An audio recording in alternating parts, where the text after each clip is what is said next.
ابو جہل نے بھی اقرار کیا تھا جب اس سے سوال کیا گیا کہ کیا تمہارا یہ خیال ہے کہ محمد جھوٹ کہہ رہے ہیں صلی اللہ علیہ وسلم؟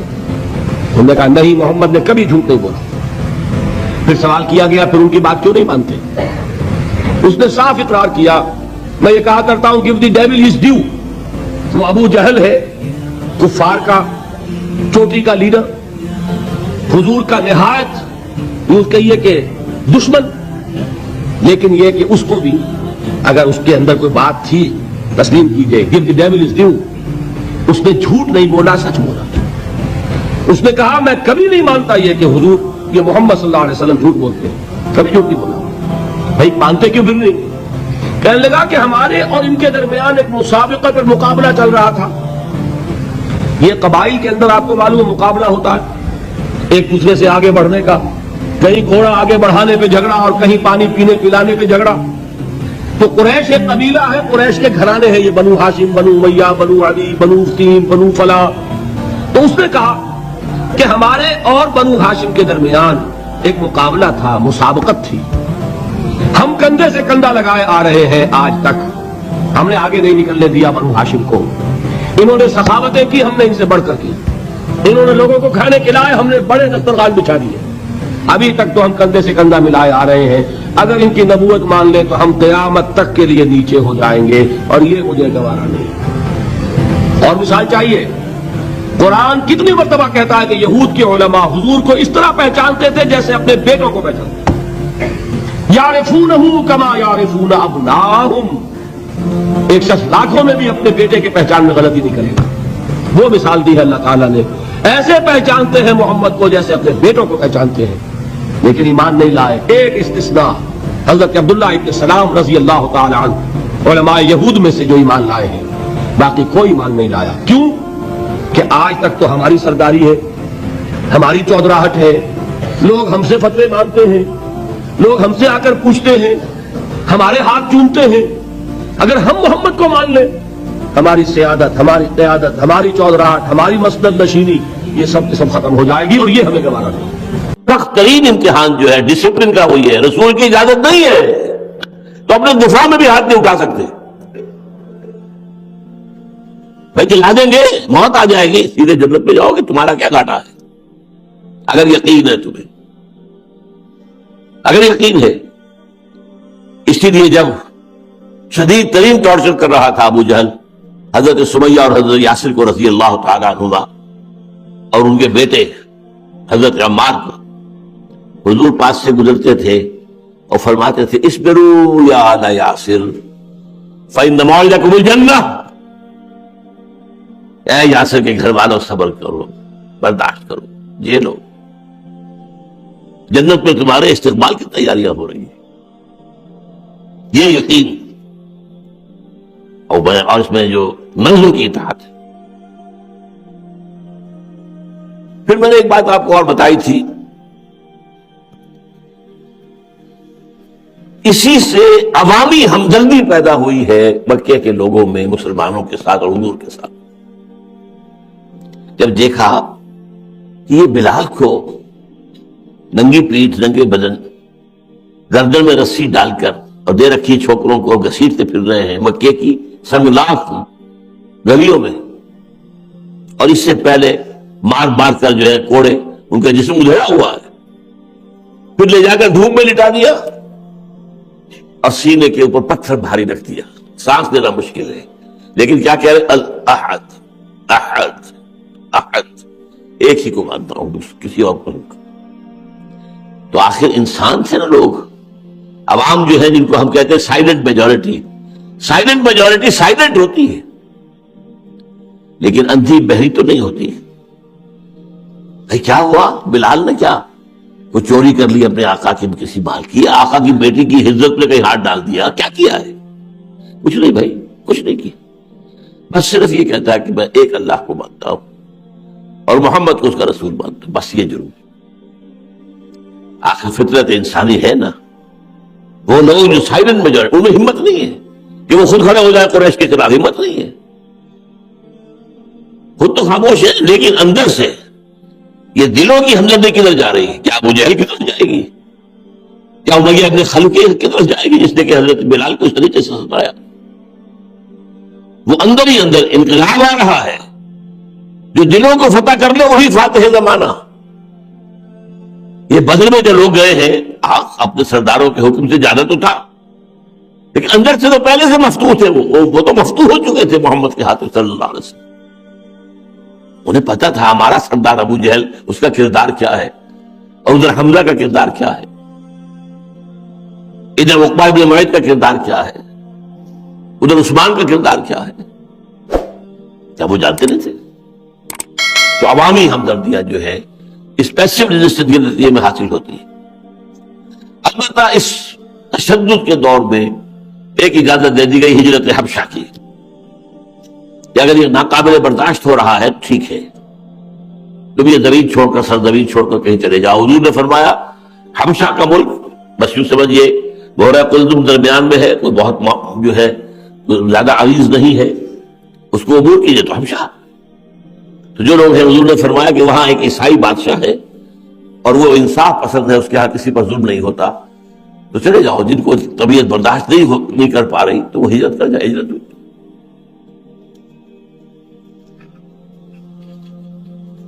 اسی میں کلائمیکس جو آیا وہ 3 سال کی قید بلا کسی راشن کے، بلکہ کھانے پینے کی چیزیں اندر جانی ممنوع. ایک پہاڑ یوں ہے، ایک پہاڑ یوں ہے، ادھر اس کی ایک درہ ادھر درہ ہے، ادھر بھی پیرا ہے ادھر بھی پیرا ہے، کوئی چیز اندر نہیں جائے گی. اور بنی ہاشم درمیان میں پڑے ہیں، کوئی سر پر چھت نہیں. عرب کا سورج آگ برسا رہا ہے تو بیٹھے بھائی نوروف، کوئی خیمہ بھی نہیں اسی آگ کے اندر. پھر وہاں کچھ نہیں، کھانے کو کچھ ہے ہی نہیں. 3 سال سیرت کو اس انداز میں تو ہم نے کبھی پڑھا ہی نہیں ہے، سوچا ہی نہیں ہے. یہ تو ہمیں کسی نے سکھایا ہی نہیں ہے، بیان کیا ہی نہیں. تو میں بتا چکا ہوں، یہیں پر میری تقریر پچھلی ختم ہوئی تھی. اس 3 سال کے دوران میں چونکہ ایک معاہدہ بنا کر لٹکا دیا گیا تھا خانہ کعبہ کے ساتھ کہ بنی ہاشم کا مکمل بائیکاٹ، کوئی شے خریدی نہیں جائے گی، کوئی ان کو بیچی نہیں جائے گی، کوئی کھانا اندر نہیں جانے دیا جائے گا. 3 سال کوئی شریف النفس ان میں تھے. حکیم بن حزام رضی اللہ تعالیٰ عنہ بعد میں ایمان لے آئے، اس وقت تک ایمان نہیں لائے تھے. حضرت خدیجہ کی عزیز تھے، رشتہ دار تھے. رات کو کہیں ادھر سے پہاڑ سے چڑھ کر پھر نیچے اتر کر کچھ کھانے پینے کی چیزیں دے آئے. اس طریقے سے کچھ ہو گیا تو ٹھیک ہے، ورنہ فاقے ہے. لیکن یہ کہ اس اسنا کے اندر دیمک جو ہے اس کاغذ کو کھا گئی جس کے اوپر وہ معاہدہ لکھا ہوا تھا. کسی نے جا کر کہا خدا کے بندو دیکھو تمہارا تو معاہدہ ختم ہو گیا، اب ان کی جان بخشی کرو. تب وہ محاصرہ ختم ہوا ہے اور واپسی ہوئی ہے. لیکن اسی سال میں اسی حضرت خدیجہ کا انتقال ہو گیا. اس 10واں سال ہے ہجرت نہیں، ہجرت تو ابھی ہوگی 3 سال بعد، 2 سال بعد. یہ نبوت کا سال کہلاتا ہے، نبوت جب سے کہ نبوت کا ظہور ہوا تو 10واں سال. اسے آپ نے کہا عام الحزن، یہ ہمارے لیے رنج اور غم اور افسوس کا سال ہے. آپ نے ان 3 سالوں کو نہیں کہا عام الحزن، وہ تکلیف کا تھا. یہاں کیا ہوا ہے، ایک ہی سہارا دنیاوی اعتبار سے تھا ابو طالب کا. ایمان تو نہیں لائے لیکن حضور سے محبت بے پناہ تھی.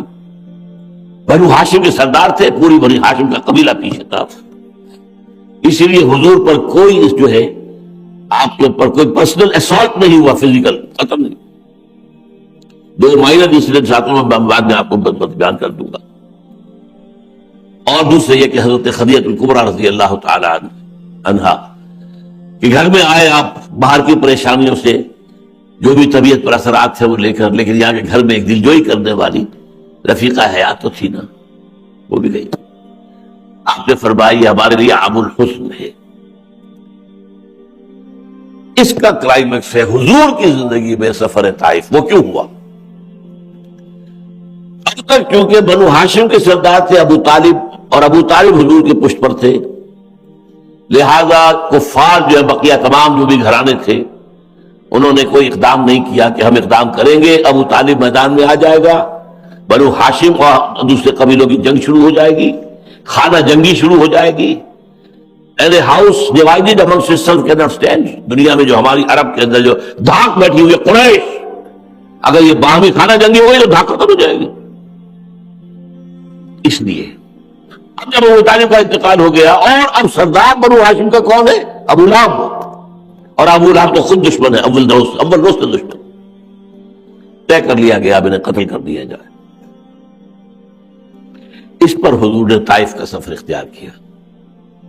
یہ طائف کیا ہے؟ اصل میں کوئی 60 میل دور ہے مکے سے، لیکن ان کو کہیں گے ٹوین سٹیز، جیسے اسلام آباد اور راولپنڈی ٹوین سٹیز ہے، کیا ہے 10-12 میل کا فاصلہ تو تھا۔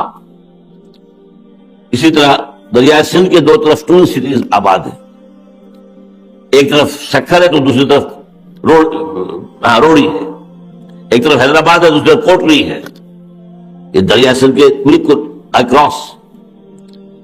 یہ جو ہے طائف، یہ قریش کا گرمیوں کا ٹھہرنے کا، گرمیاں گزارنے کا یہ سرد مقام تھا، وہاں تھا، وہاں باغات تھے، قریش کے سرداروں کی جاگیریں تھیں، سب کی جاگیریں تھیں، ولید بن مغیرہ کی بہت بڑی جاگیر وہاں تھی۔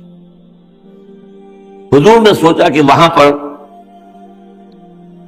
ایک شخص عمرو بن عمیر ثقفی کے 3 بیٹے تھے جو بڑے سردار تھے، یالیل، سعود اور حبیب، تینوں کے پاس گئے، اگر تم مجھ پر ایمان لے آؤ اور مجھے اپنی امان میں لے لو تو میں یہاں آ جاؤں۔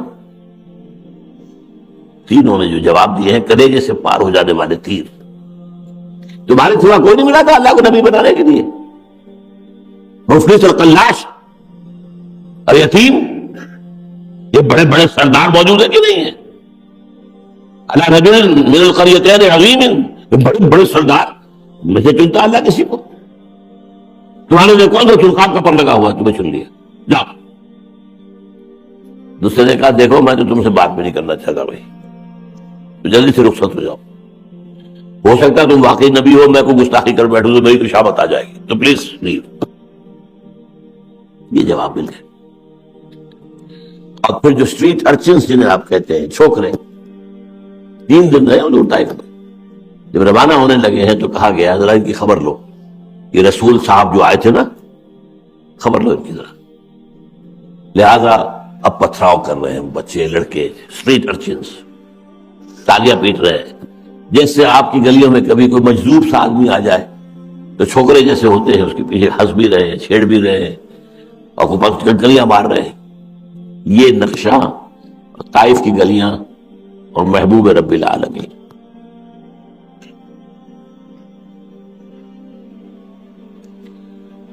بہرحال وہاں سے کسی طرح نکلے ہیں۔ حضرت زید ابن حارثہ صرف ایک آپ کے جو منہ بولے بیٹے تھے، غلام تھے، منہ بولا بیٹا بنا دیا تھا۔ زید ابن حارثہ اب زید ابن محمد کہلاتے تھے، وہ ساتھ تھے۔ وہ سامنے سے آ کر ڈھال بنتے تھے تو پتھر پیچھے سے آ رہا ہے، پیچھے جاتے تھے تو آگے سے آ رہا ہے، کیسے روکے؟ 4 طرف سے تو نہیں روک سکتا ایک آدمی، لہو لہان ہو گئے۔ طائف کی مٹی میں جذب ہوا خون حضور کا۔ پھر وہاں سے کس طرح نکل کر تھوڑی دور باہر آ کر ایک باغ کے اندر آپ نے تھوڑی دیر رکے وہاں، اور یہ کن کا تھا؟ عتبہ ابن ربیعہ اور شیبہ ابن ربیعہ، یہ دونوں پھر بدر میں مارے گئے، ان کا باغ تھا۔ انہوں نے دیکھا وہ دور میں کوئی مفلوق الحال سا ہے آدمی، کوئی بڑا پریشان ہے، تو اپنے غلام سے کہا عداس سے کہ لے جاؤ کچھ کھجوریں کچھ انگور جاؤ ان کو دے دو۔ وہ لے کر آیا ہے تو حضور نے کھایا بسم اللہ۔ عداس نے کہا یہ کہاں سے سیکھا آپ نے بسم اللہ الرحمن الرحیم؟ کہاں سے سیکھا ہے؟ یہ تو ہمارے نبی کا، تو ان کی تعلیم ہے۔ فرمایا میں اللہ کا نبی ہوں، ایک ہی منبع ہے ہمارے علم کا۔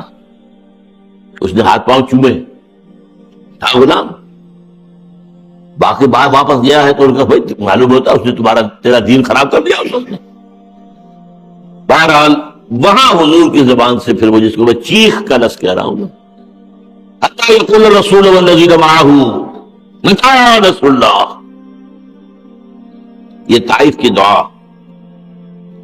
اللہم الیک اشکو ضعف قوتی وقلت حیلتی وہوانی علی الناس، اے اللہ تیری جناب میں فریاد لے کر آیا ہوں اپنی قوت کی کمی کا، اپنے وسائل کی کمزوری کا، اور لوگوں میں جو رسوائی ہو رہی ہے۔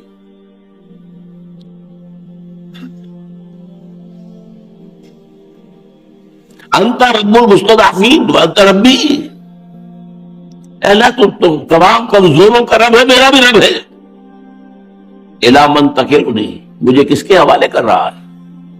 الی بعید یتجہمنی، وہ جو دور کے لوگ ہیں جن کی کوئی رشتہ داری نہیں مجھ سے، انہیں اجازت دے دی ہے مجھ پر ہجوم کریں، مجھ پر حملے کریں. ام الی عدو من لگتا امری، یا کہ میں نے دشمن کے حوالے کر دیا میرے معاملے کو. دیکھ رہے ہیں انداز. لیکن پھر عبدیت غالب آتی ہے. اعوذ بنور وجهک الذی اشرقت له الظلمات وصلح علیہ امر الدنیا والآخرہ، میں تیرے چہرے انور کی روشنی اور ضیاء اور نور کے اندر پناہ مانگتا ہوں جس سے تمام دنیا کی سختیاں آسان ہوتی. ان لم یکن علی غضبک فلا ابا، اے اللہ اگر تو ناراض نہیں تو مجھے کوئی پرواہ نہیں، سر تسلیم خم ہے جو مزاج یار میں آئے. مجھے اندیشہ یہ ہے کہ کہیں تو ناراض تو نہیں ہوگے. یہ ہے حضور کی وہ کلائمیکس جس کے بعد سے حضور کو اسپیشل پروٹیکشن ذاتی طور پر اللہ کی طرف سے حاصل ہو گئی. میں نے کہا تھا ایک انتہا پر آنے کے بعد، اس سے پہلے ابھی حضور کو کوئی پروٹیکشن نہیں تھی. میں دو واقعات آپ کو بتا دیتا ہوں. مکے میں بھی کوئی بڑا اسالٹ نہیں ہے، لیکن یہ کہ دی ہے تکلیف حضور کو بھی فزیکل. ایک مرتبہ حضور صحن حرم میں نماز پڑھ رہے ہیں، ابو جہل ایک رسی کو لے کر ایک چادر کو بٹ دے کر آتا ہے، گلے کے اندر رسی کے طور پر ڈال کر کھینچتا ہے کہ آنکھیں ابل گئی. ہوا ہے کسی اللہ نے روکا نہیں. ہمارے رسول کو استقامت اور صبر اور مصابرت کو لے لو امتحان جتنا تمہیں لینا ہے، دیکھ لو کہیں کوئی ذوف تو نہیں ہے.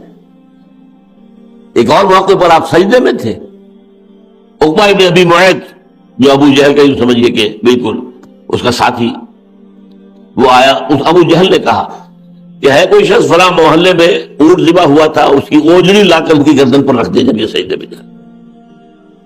آپ سجدے میں گئے، اوجڑی اونٹ کی اوجڑی، یہ کوئی بکری کی اوجڑی نہیں ہے، وزن آپ سب نہیں اٹھا سکتے. وہ تو گھر میں اطلاع ہوئی، حضرت فاطمہ دوڑی ہوئی آئی، بچی روتی ہوئی، انہوں نے ہٹایا. تو ہوا کہ طائف سے پہلے یہ کچھ بھی ہوا ہے. ہاں قتل نہیں کر سکتے تھے وہ، اس پر یہ ہے کہ یقین پھر بنی ہاشم کے ساتھ جنگ شروع ہوئی.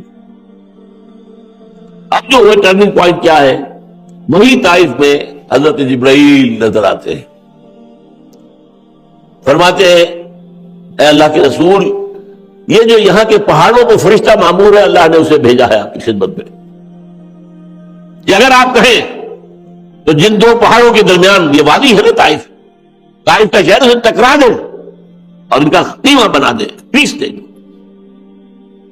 تو بہن نہیں، کیا عجب کہ اللہ تعالیٰ ان کی آئندہ نسلوں میں ایمان والے اور اسلام والے پیدا کرتے.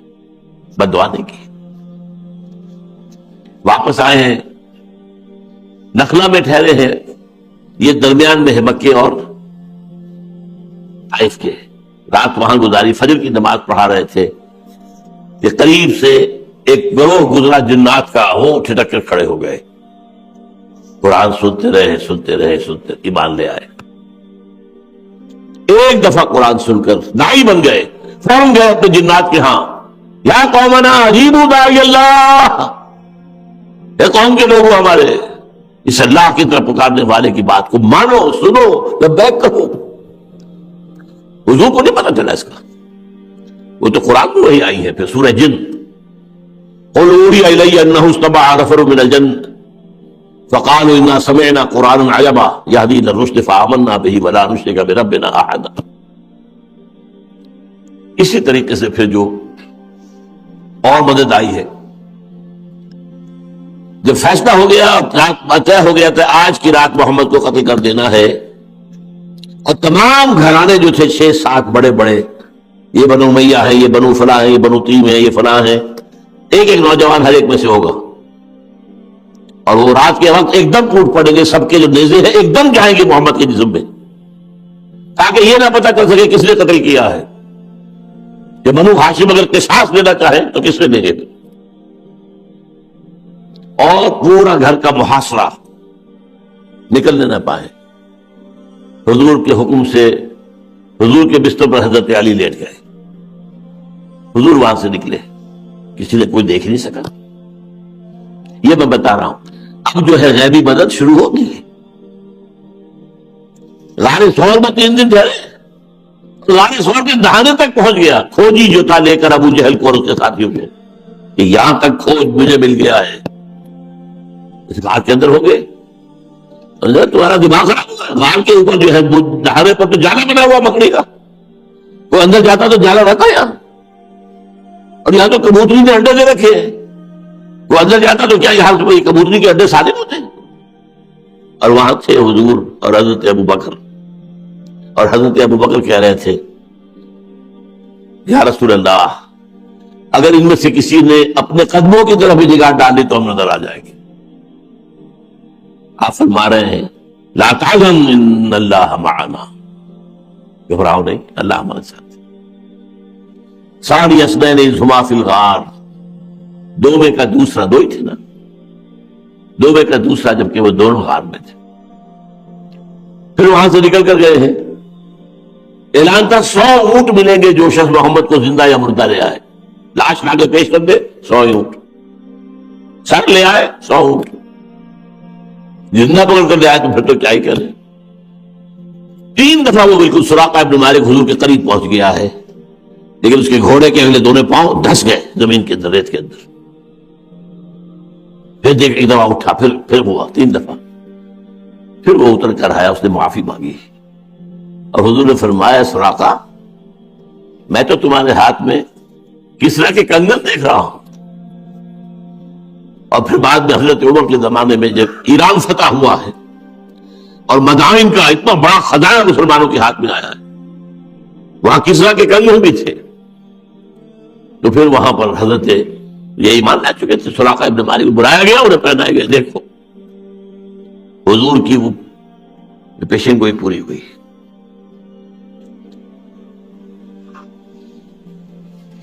اچھا, اب جب آپ طائف سے واپس آئے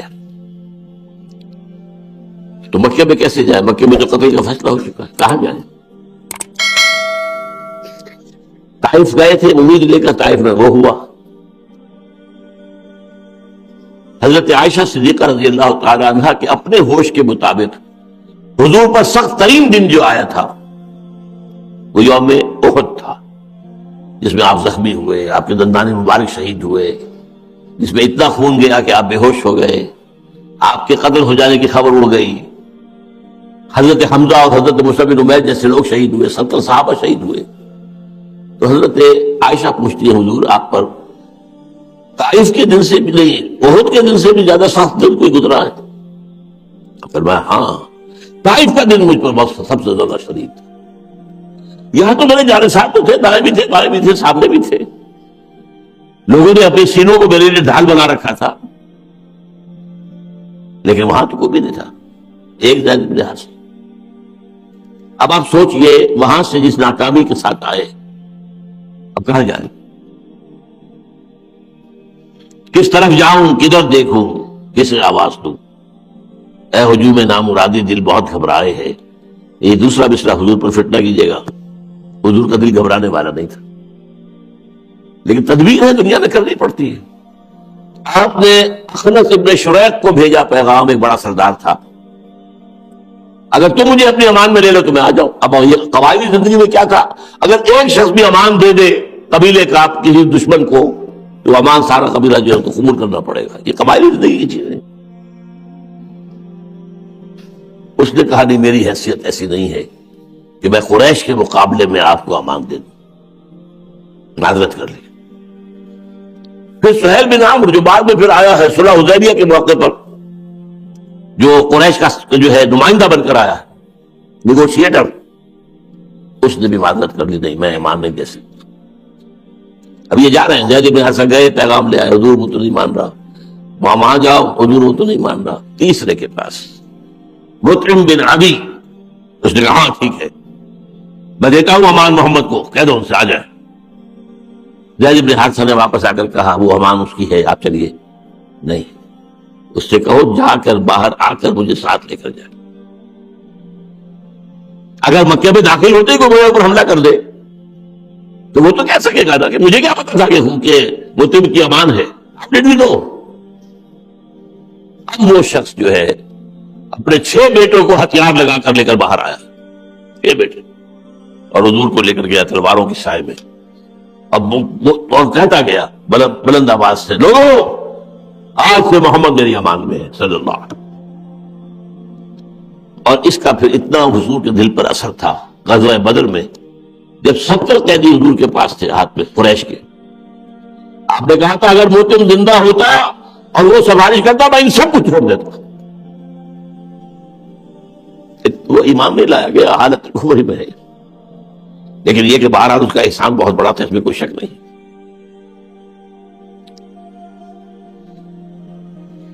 اچھا، یہ جو دور تھا جب سے حضور کو پروٹیکشن حاصل ہو گئی تھی، اس کا بھی ایک واقعہ ہے کہ اس دوران میں ابو جہل ایک مرتبہ اپنے حواریین کو لے کر بیٹھا ہوا تھا. حضور آئے، آپ نے سیر کعبہ میں نماز پڑھنی شروع کی.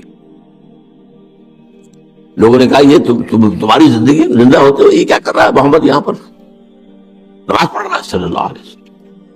نے کہا میں ابھی ٹھیک کرتا ہوں. اٹھ کر آیا، حضور کے قریب پہنچا تو ایسے جیسے ڈر کر خوف زدہ ہو کر پیچھے ہٹا. واپس آیا رنگ اڑا ہوا. پوچھا کیا بات ہوئی؟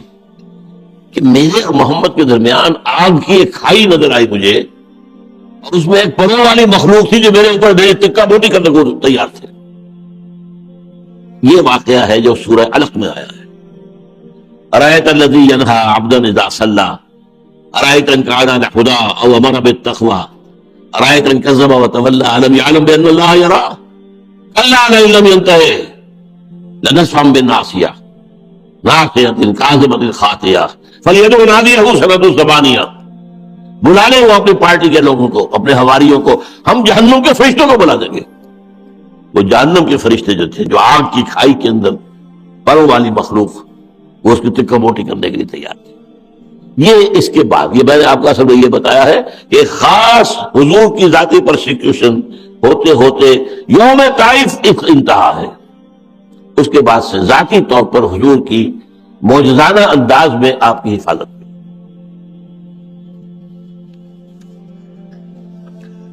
اب اسی کا ایک اثر کیا ہے، اسی سن میں حج کا موقع آیا، سن 10 میں. اب حضور مطعم بن عدی کی امان میں تھے، آپ تبلیغ کرتے تھے آزادانہ.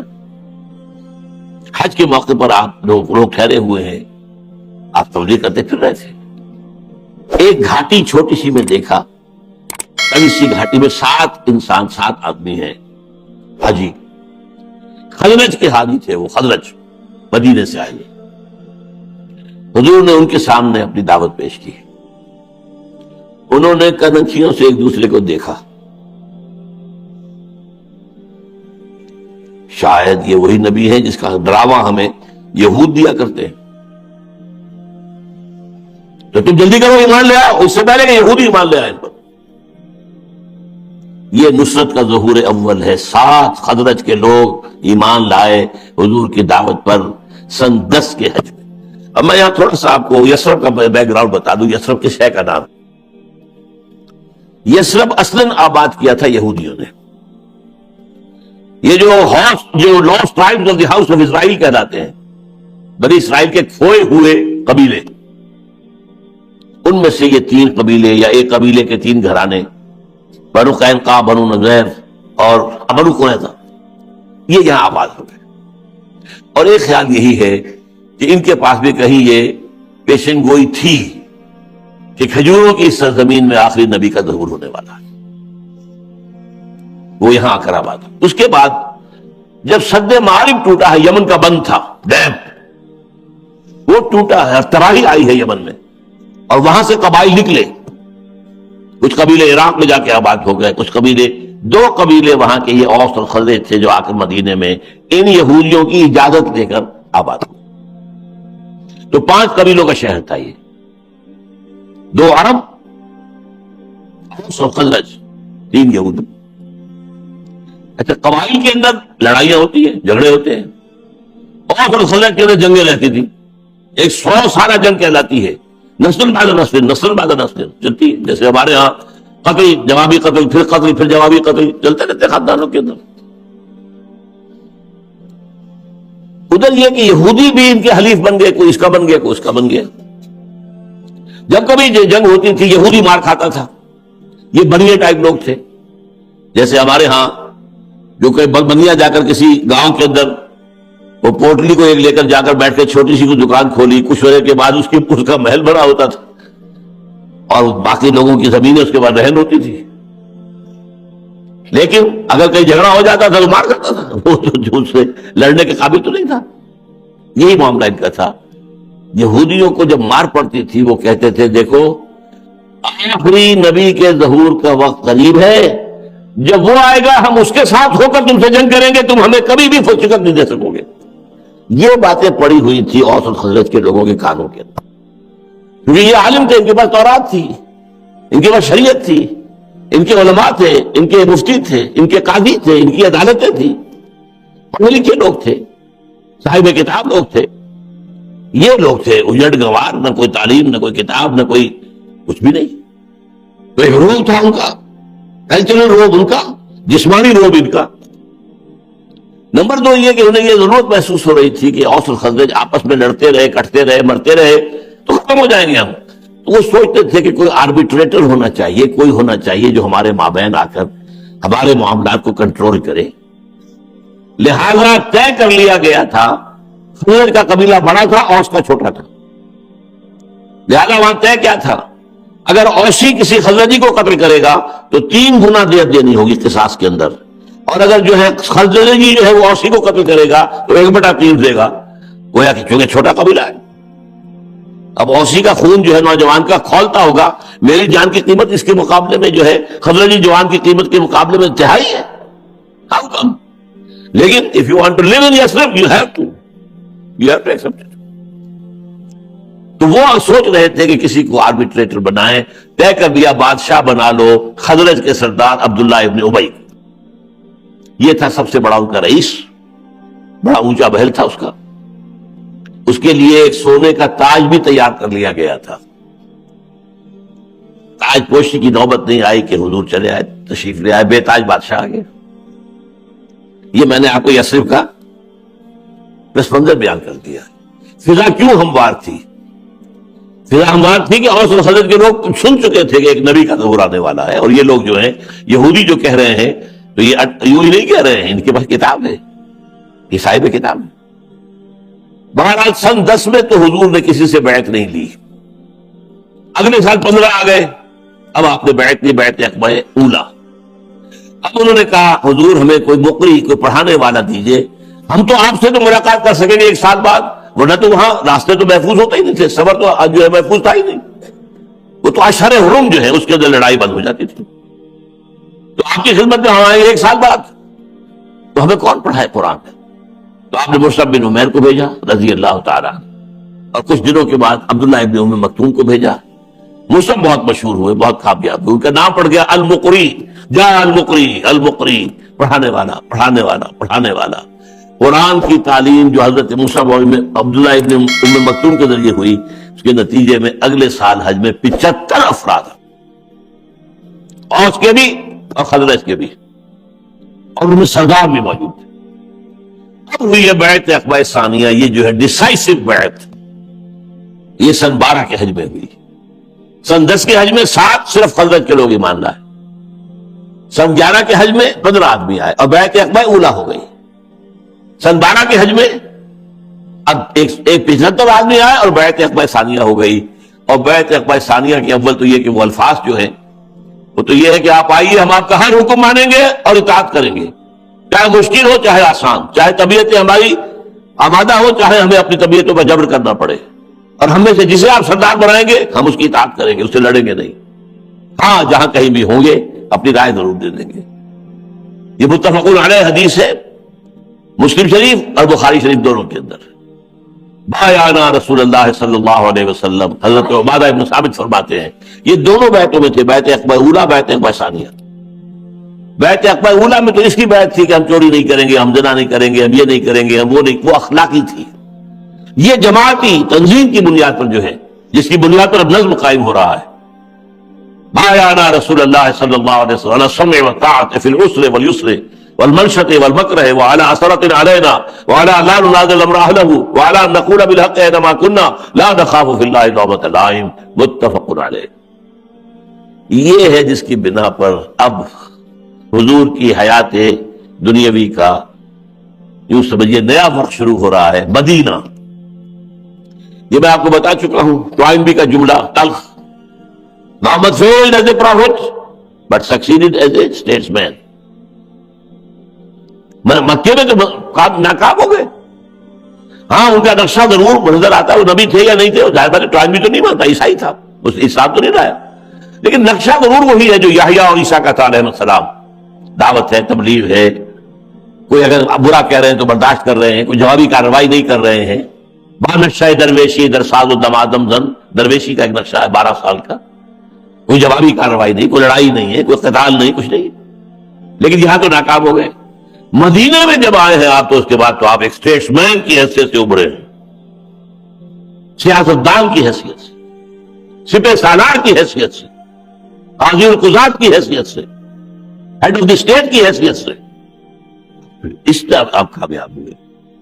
اور منٹگومری واٹ جو ہے اس نے 2 کتابیں لکھی حضور کی سیرت پر، اور یہ اتنا مسلمانوں میں مقبول ہے کہ جب ضیاء الحق نے شروع کی تھی سیرت کانفرنسیں جو آج کل بھی ہو رہی ہیں، ہوتی ہیں، ہر سال ہوتی ہیں، مرکزی حکومت کے تحت صوبائی ہوتی ہیں، یہ ہوتی ہیں، ہر بڑے محکمے میں ہوتی ہیں، ہائی کورٹس میں ہوتی، ہر جگہ.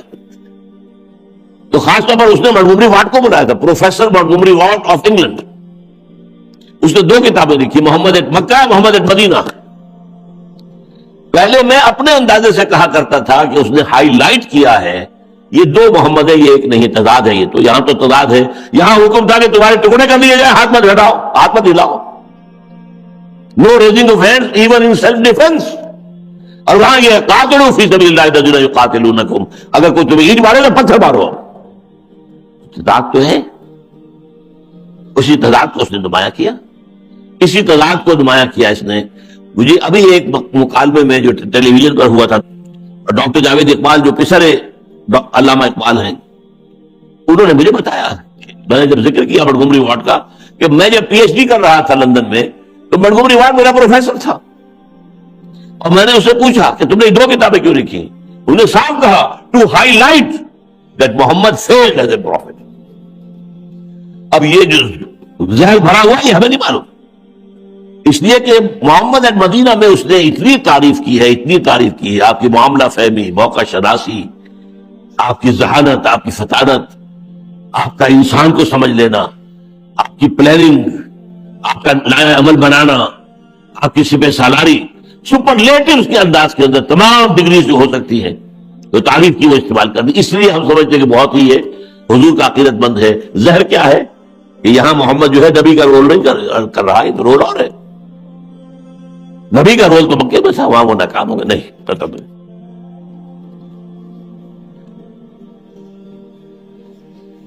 اچھا، میں مدینے میں جب آپ پہنچے ہیں تو آپ نے 6 مہینے لیے ہیں صرف، جن میں آپ امن میں رہے،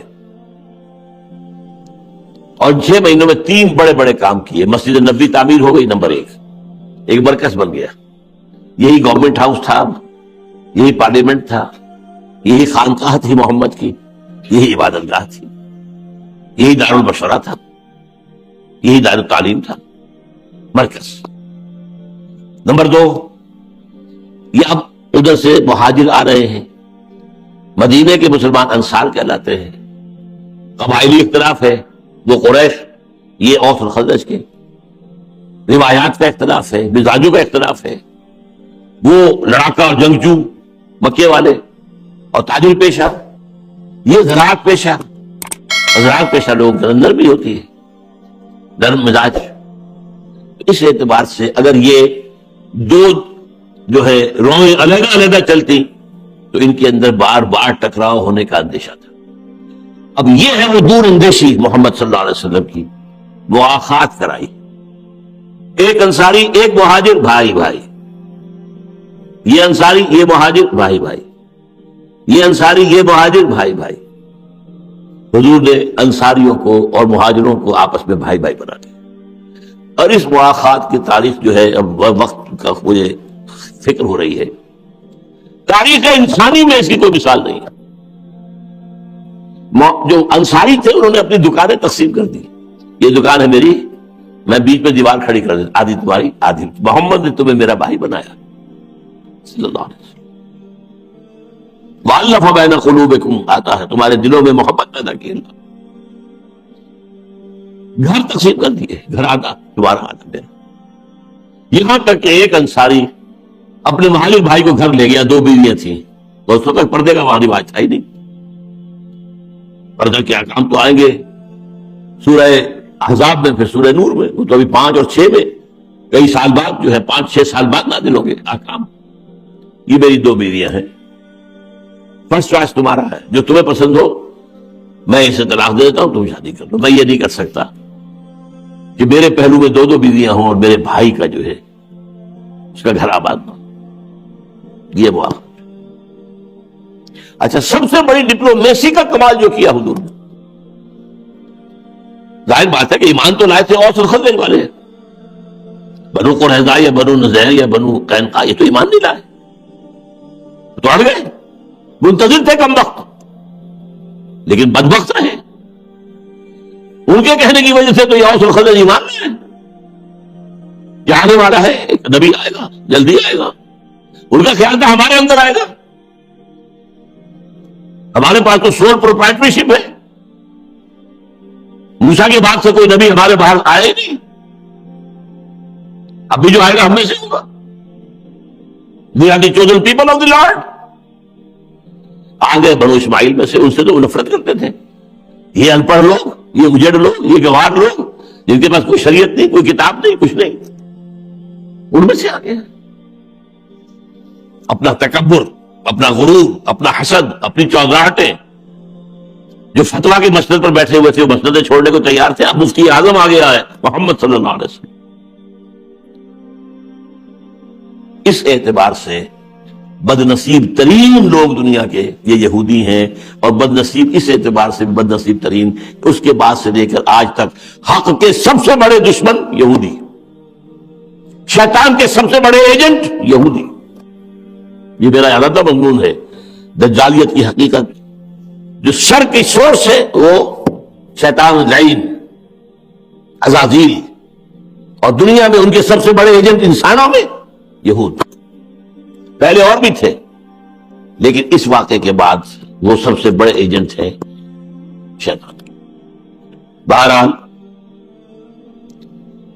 تیسرا کام جو کیا انہوں نے، ان سے معاہدہ کر لیا، جکڑ لیا انہوں نے۔ یہ میثاق مدینہ آج کل ہمارے ہاں بہت سے جو سیکولر جو لوگ ہیں وہ بیان کرتے ہیں کہ یہ دستور نہیں تھا، یہ معاہدہ تھا۔ دستور تو بعد میں آئے گا، سورہ توبہ میں آئے گا، ابھی پوری طرح ریاست وجود میں نہیں آئی ہے۔ جو آج کا کانسیپٹ ہے ریاست کا، حکومت قائم ہو گئی ہے، حضور بے تاج بادشاہ کی حیثیت سے آئے ہیں۔ عبداللہ ابن ابی کے خواب جو ہے پریشان ہو گئے، یہی وجہ ہے کہ اول روز سے جو منافق تھا وہ عبداللہ ابن ابی تھا، اس کے تو بادشاہت کے خواب ختم ہو گئے نا، وہ تو مدینے کا بادشاہ بن رہا تھا، اس کے لیے تو جو ہے وہ تاج تو تیار ہو چکا تھا۔ یہ میثاق مدینہ کیا تھا کہ اگر اب مدینے پر باہر سے کوئی حملہ ہوگا تو ہم سب اوس اور خزرج اور تینوں یہ قبیلے یہودی یہ مل کر ایک وحدت کی حیثیت سے دفاع کریں گے۔ The defence pact, joint defence pact of Medina, اس کا نام ہے میثاق مدینہ، میثاق معاہدہ، joint defence pact of Medina. یہ ہے بہت بڑی حضور کی، اب دیکھیے یہ معاملہ فہمیوں کی مثالیں آ رہی ہیں نا، جس کو کہ منٹگومری واٹ نے بہت جن کی تعریفیں کی ہے۔ ہمارے ہاں بہرحال یہ گہرائی ہماری سیرت کی کتابوں میں نہیں ہے، یہ گہرائی ان کے ہاں ہے لیکن ہمارے ہاں نہیں ہے۔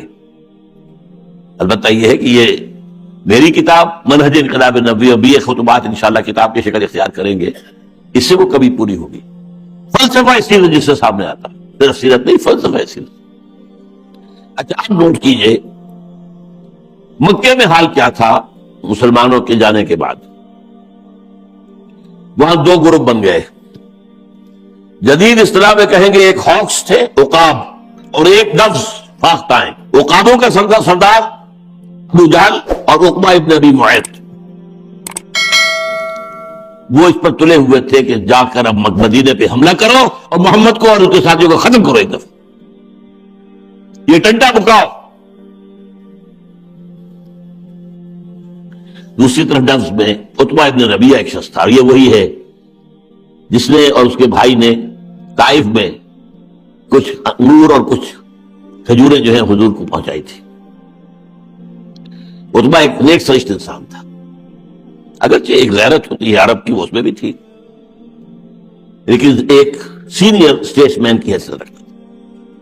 اور ڈوز میں نمبر 2 پر تھے حکیم بن حزام، میں پہلے ذکر کر چکا ہوں، جو حضرت خدیجہ کے رشتہ دار بھی تھے، ایمان تو نہیں لائے تھے لیکن شیب بنی ہاشم میں بھی کبھی کبھی جا کر پہاڑ سے اتر کر کچھ کھانے پینے کو دے آتے تھے۔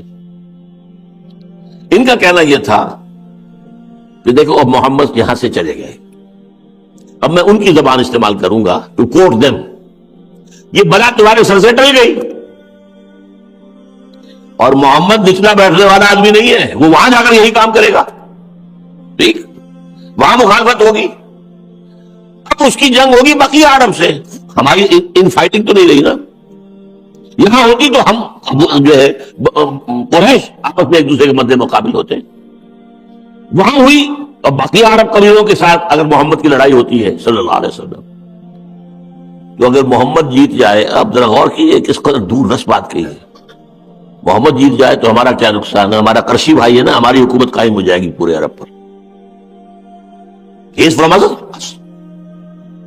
اور اگر عرب ختم کر دیں محمد کو تو جو تم چاہتے ہو وہ ہو جائے گا، اور تمہیں اپنی تلواریں اپنے بھائیوں کے خون میں رنگین نہیں کرنی پڑیں گی۔ آخر سوچو، ابو بکر کون ہے، ہمارا بھائی نہیں ہے؟ حمزہ کون ہے، ہمارا بھائی نہیں ہے؟ عمر کون ہے، ہمارا بھائی نہیں ہے؟ عثمان کون ہے، ہمارا بھائی نہیں ہے؟ علی کون ہے، ہمارا بھائی نہیں ہے؟ ہمارے بھائی، ہم اپنی تلواروں سے اپنے بھائیوں کے سر کاٹیں۔ اب عرب سے جب لڑیں گے، یا عرب جیتے یا حضور جیتے، محمد جیتے صلی اللہ علیہ وسلم، اگر یہ کہ محمد کو ختم کر دے تو جو تم چاہتے ہو گیا، اور تمہاری اپنی تلواریں تمہارے کسی بھائی کے خون سے نہیں رنگی گئی، اور اگر محمد غالب آ جائے عرب پر صلی اللہ علیہ وسلم تو ہماری حکومت قائم ہو جائے گی پورے عرب پر۔ ابھی تو ہماری حکومت صرف مکے پر ہے نا، ویسے ہماری حیثیت ہے، اور وہ اس وجہ سے ہے کہ تمام قبائل کے بت ہمارے پاس رکھے ہوئے، حوصیج تمام کے قبائل جو ہے وہ رکھے ہوئے بت جو ہے مکے کے اندر، خانہ کعبہ میں 360 جو ہے بت کیوں تھے، ہر قبیلے کا خدا وہاں موجود ہے، اور اب جب چاہے اس کی گردن موڑ دے، اٹھا کر پھینک دے اسے کعبے سے باہر، لہذا کوئی قبیلہ ہم سے جنگ نہیں کر سکتا، یہ بات تو ہے، ہمارے قافلے کو نقصان نہیں پہنچا سکتا، یہ بات تو ہے، لیکن ظاہر بات ہے ہماری حکومت تو نہیں ہے۔ اگر محمد شکست دیتا ہے باقی سب تمام عربوں کو تو عرب میں ہماری حکومت قائم ہو جائے گی، we stand to lose nothing. یہ ابھی بحث وہاں چل رہی تھی، ڈوز اینڈ ہاکس، فیصلہ نہیں ہوا تھا۔ اب جو آغاز ہوا ہے کس سے ہوا ہے، یہ ہے بات، جیسے میں نے کہا تھا ابتدائی تصادم کس نے شروع کیا، جس نے کہا یہ نظام عرب، ایک تالاب کے اندر پرسکون پانی کھڑا تھا، پتھر آپ نے مارا ہے بھائی، آپ نے مارا، لہریں اٹھ رہی ہیں، وہ لہریں تو اٹھیں گی، پھر جنگ بھی حضور نے شروع کی ہے صلی اللہ علیہ وسلم۔ ہمارے ہاں جو اپولوجیٹک لوگ ہیں انکلوڈنگ شبلی نعمانی، نہیں حضور نے کوئی جارحانہ جنگ نہیں کی، حضور نے آغاز نہیں کیا، وہ تو مدافعانہ جنگ لڑی ہے، جنگ حضور نے شروع کی، کیوں کی؟ غلبہ کرنا دین کا آپ کا فرض تھا، آپ کو اپنا فرض پورا کرنا تھا۔ اب کیسے کیا آپ نے اس کو سمجھیے۔ 6 مہینے میں 3 کام، دور رس پلاننگ ہو رہی ہے۔ 7ویں مہینے سے آپ نے دستے بھیجنے شروع کر دیے، چھاپا مار دستے۔ 7ویں مہینے سے لے کر 18ویں مہینے تک، جبکہ غزوہ بدر ہوا ہے، 8 یہ غزوات، 4 غزوے ہیں جن میں حضور بھی گئے ہیں، اور 4 سرایا ہیں جن میں حضور نہیں گئے، آپ نے کچھ لوگوں کو بھیجا ہے، اور اس کو وہ لوگ ہمارے ہاں جو اپولوجیٹک انداز تھا، کیونکہ یورپ نے کہا اسلام تلوار سے پھیلا، تلوار سے نہیں پھیلا، تلوار سے نہیں پھیلا، تلوار سے نہیں، اور ادھر یہ تو بڑی خونی لوگ ہیں، اور جنگجو نبی تھا محمد صلی اللہ علیہ وسلم، نہیں انہوں نے دفاع میں جنگ کی تھی صرف، یہ بات صحیح نہیں، اقدام حضور کی طرف سے ہوا، ابھی وہاں بحث چل رہی تھی، ابھی کوئی اقدام نہیں ہوا، یہاں سے اقدام کیا ہوا؟ اب آپ نے چھاپا مار دستے بھیجنے شروع کیے۔ پہلا ٹارگٹ کیا تھا؟ قریش کے قبیلے بدر کے پاس سے گزرے، حملہ کرو، طائف کی طرف جائیں، نخلا کے اندر بھی آپ نے ایک گروپ بٹھا دیا، watch the movement of Quraysh and keep us informed, جیش نخلا کہلاتا ہے۔ آپ خود ایک لشکر لے کر، جو قریش نے اب ایک بہت بڑا جو ہے بہت بڑا ایک کاروان جو ہے قافلہ تجارتی تیار کیا تھا، جتنے مہاجرین وہاں سے آئے ان کے گھر لوٹ کر سارا سامان لے کر اس کو فروخت کر کے ایک بڑی رقم فراہم کی گئی، اور اس سے وہ قافلہ تیار ہوا جو ابو سفیان لے کر گیا شام، اور حضور نے اس کا پیچھا کیا تھا، لیکن وہ نکل گیا آگے۔ ادھر سے حضور نے جو ایک چھوٹا سا گروپ بھیجا تھا نخلا، یہ نخلا کا ذکر میں کر چکا ہوں، طائف سے واپسی پر فجر کی نماز آپ نے یہاں پڑھی، اور یہاں جنات نے حضور کو سنا ہے۔ نخلا میں کہا تھا جاؤ، ایک 8 آدمیوں کا دستہ آپ نے تیار کیا، عبداللہ ابن جحش رضی اللہ تعالیٰ عنہ جو آپ کے پھوپھی زاد بھائی بنتے ہیں، ان کی سرکردگی میں، اور سیکریسی کیا ہے؟ ایک خط لکھ کر مہر لگا کر دے دی گئی، یہاں سے 3 دن کی مسافت میں جانے کے بعد خط کھولنا اور پھر دیکھنا کیا لکھا ہے اور اس پر عمل کرنا۔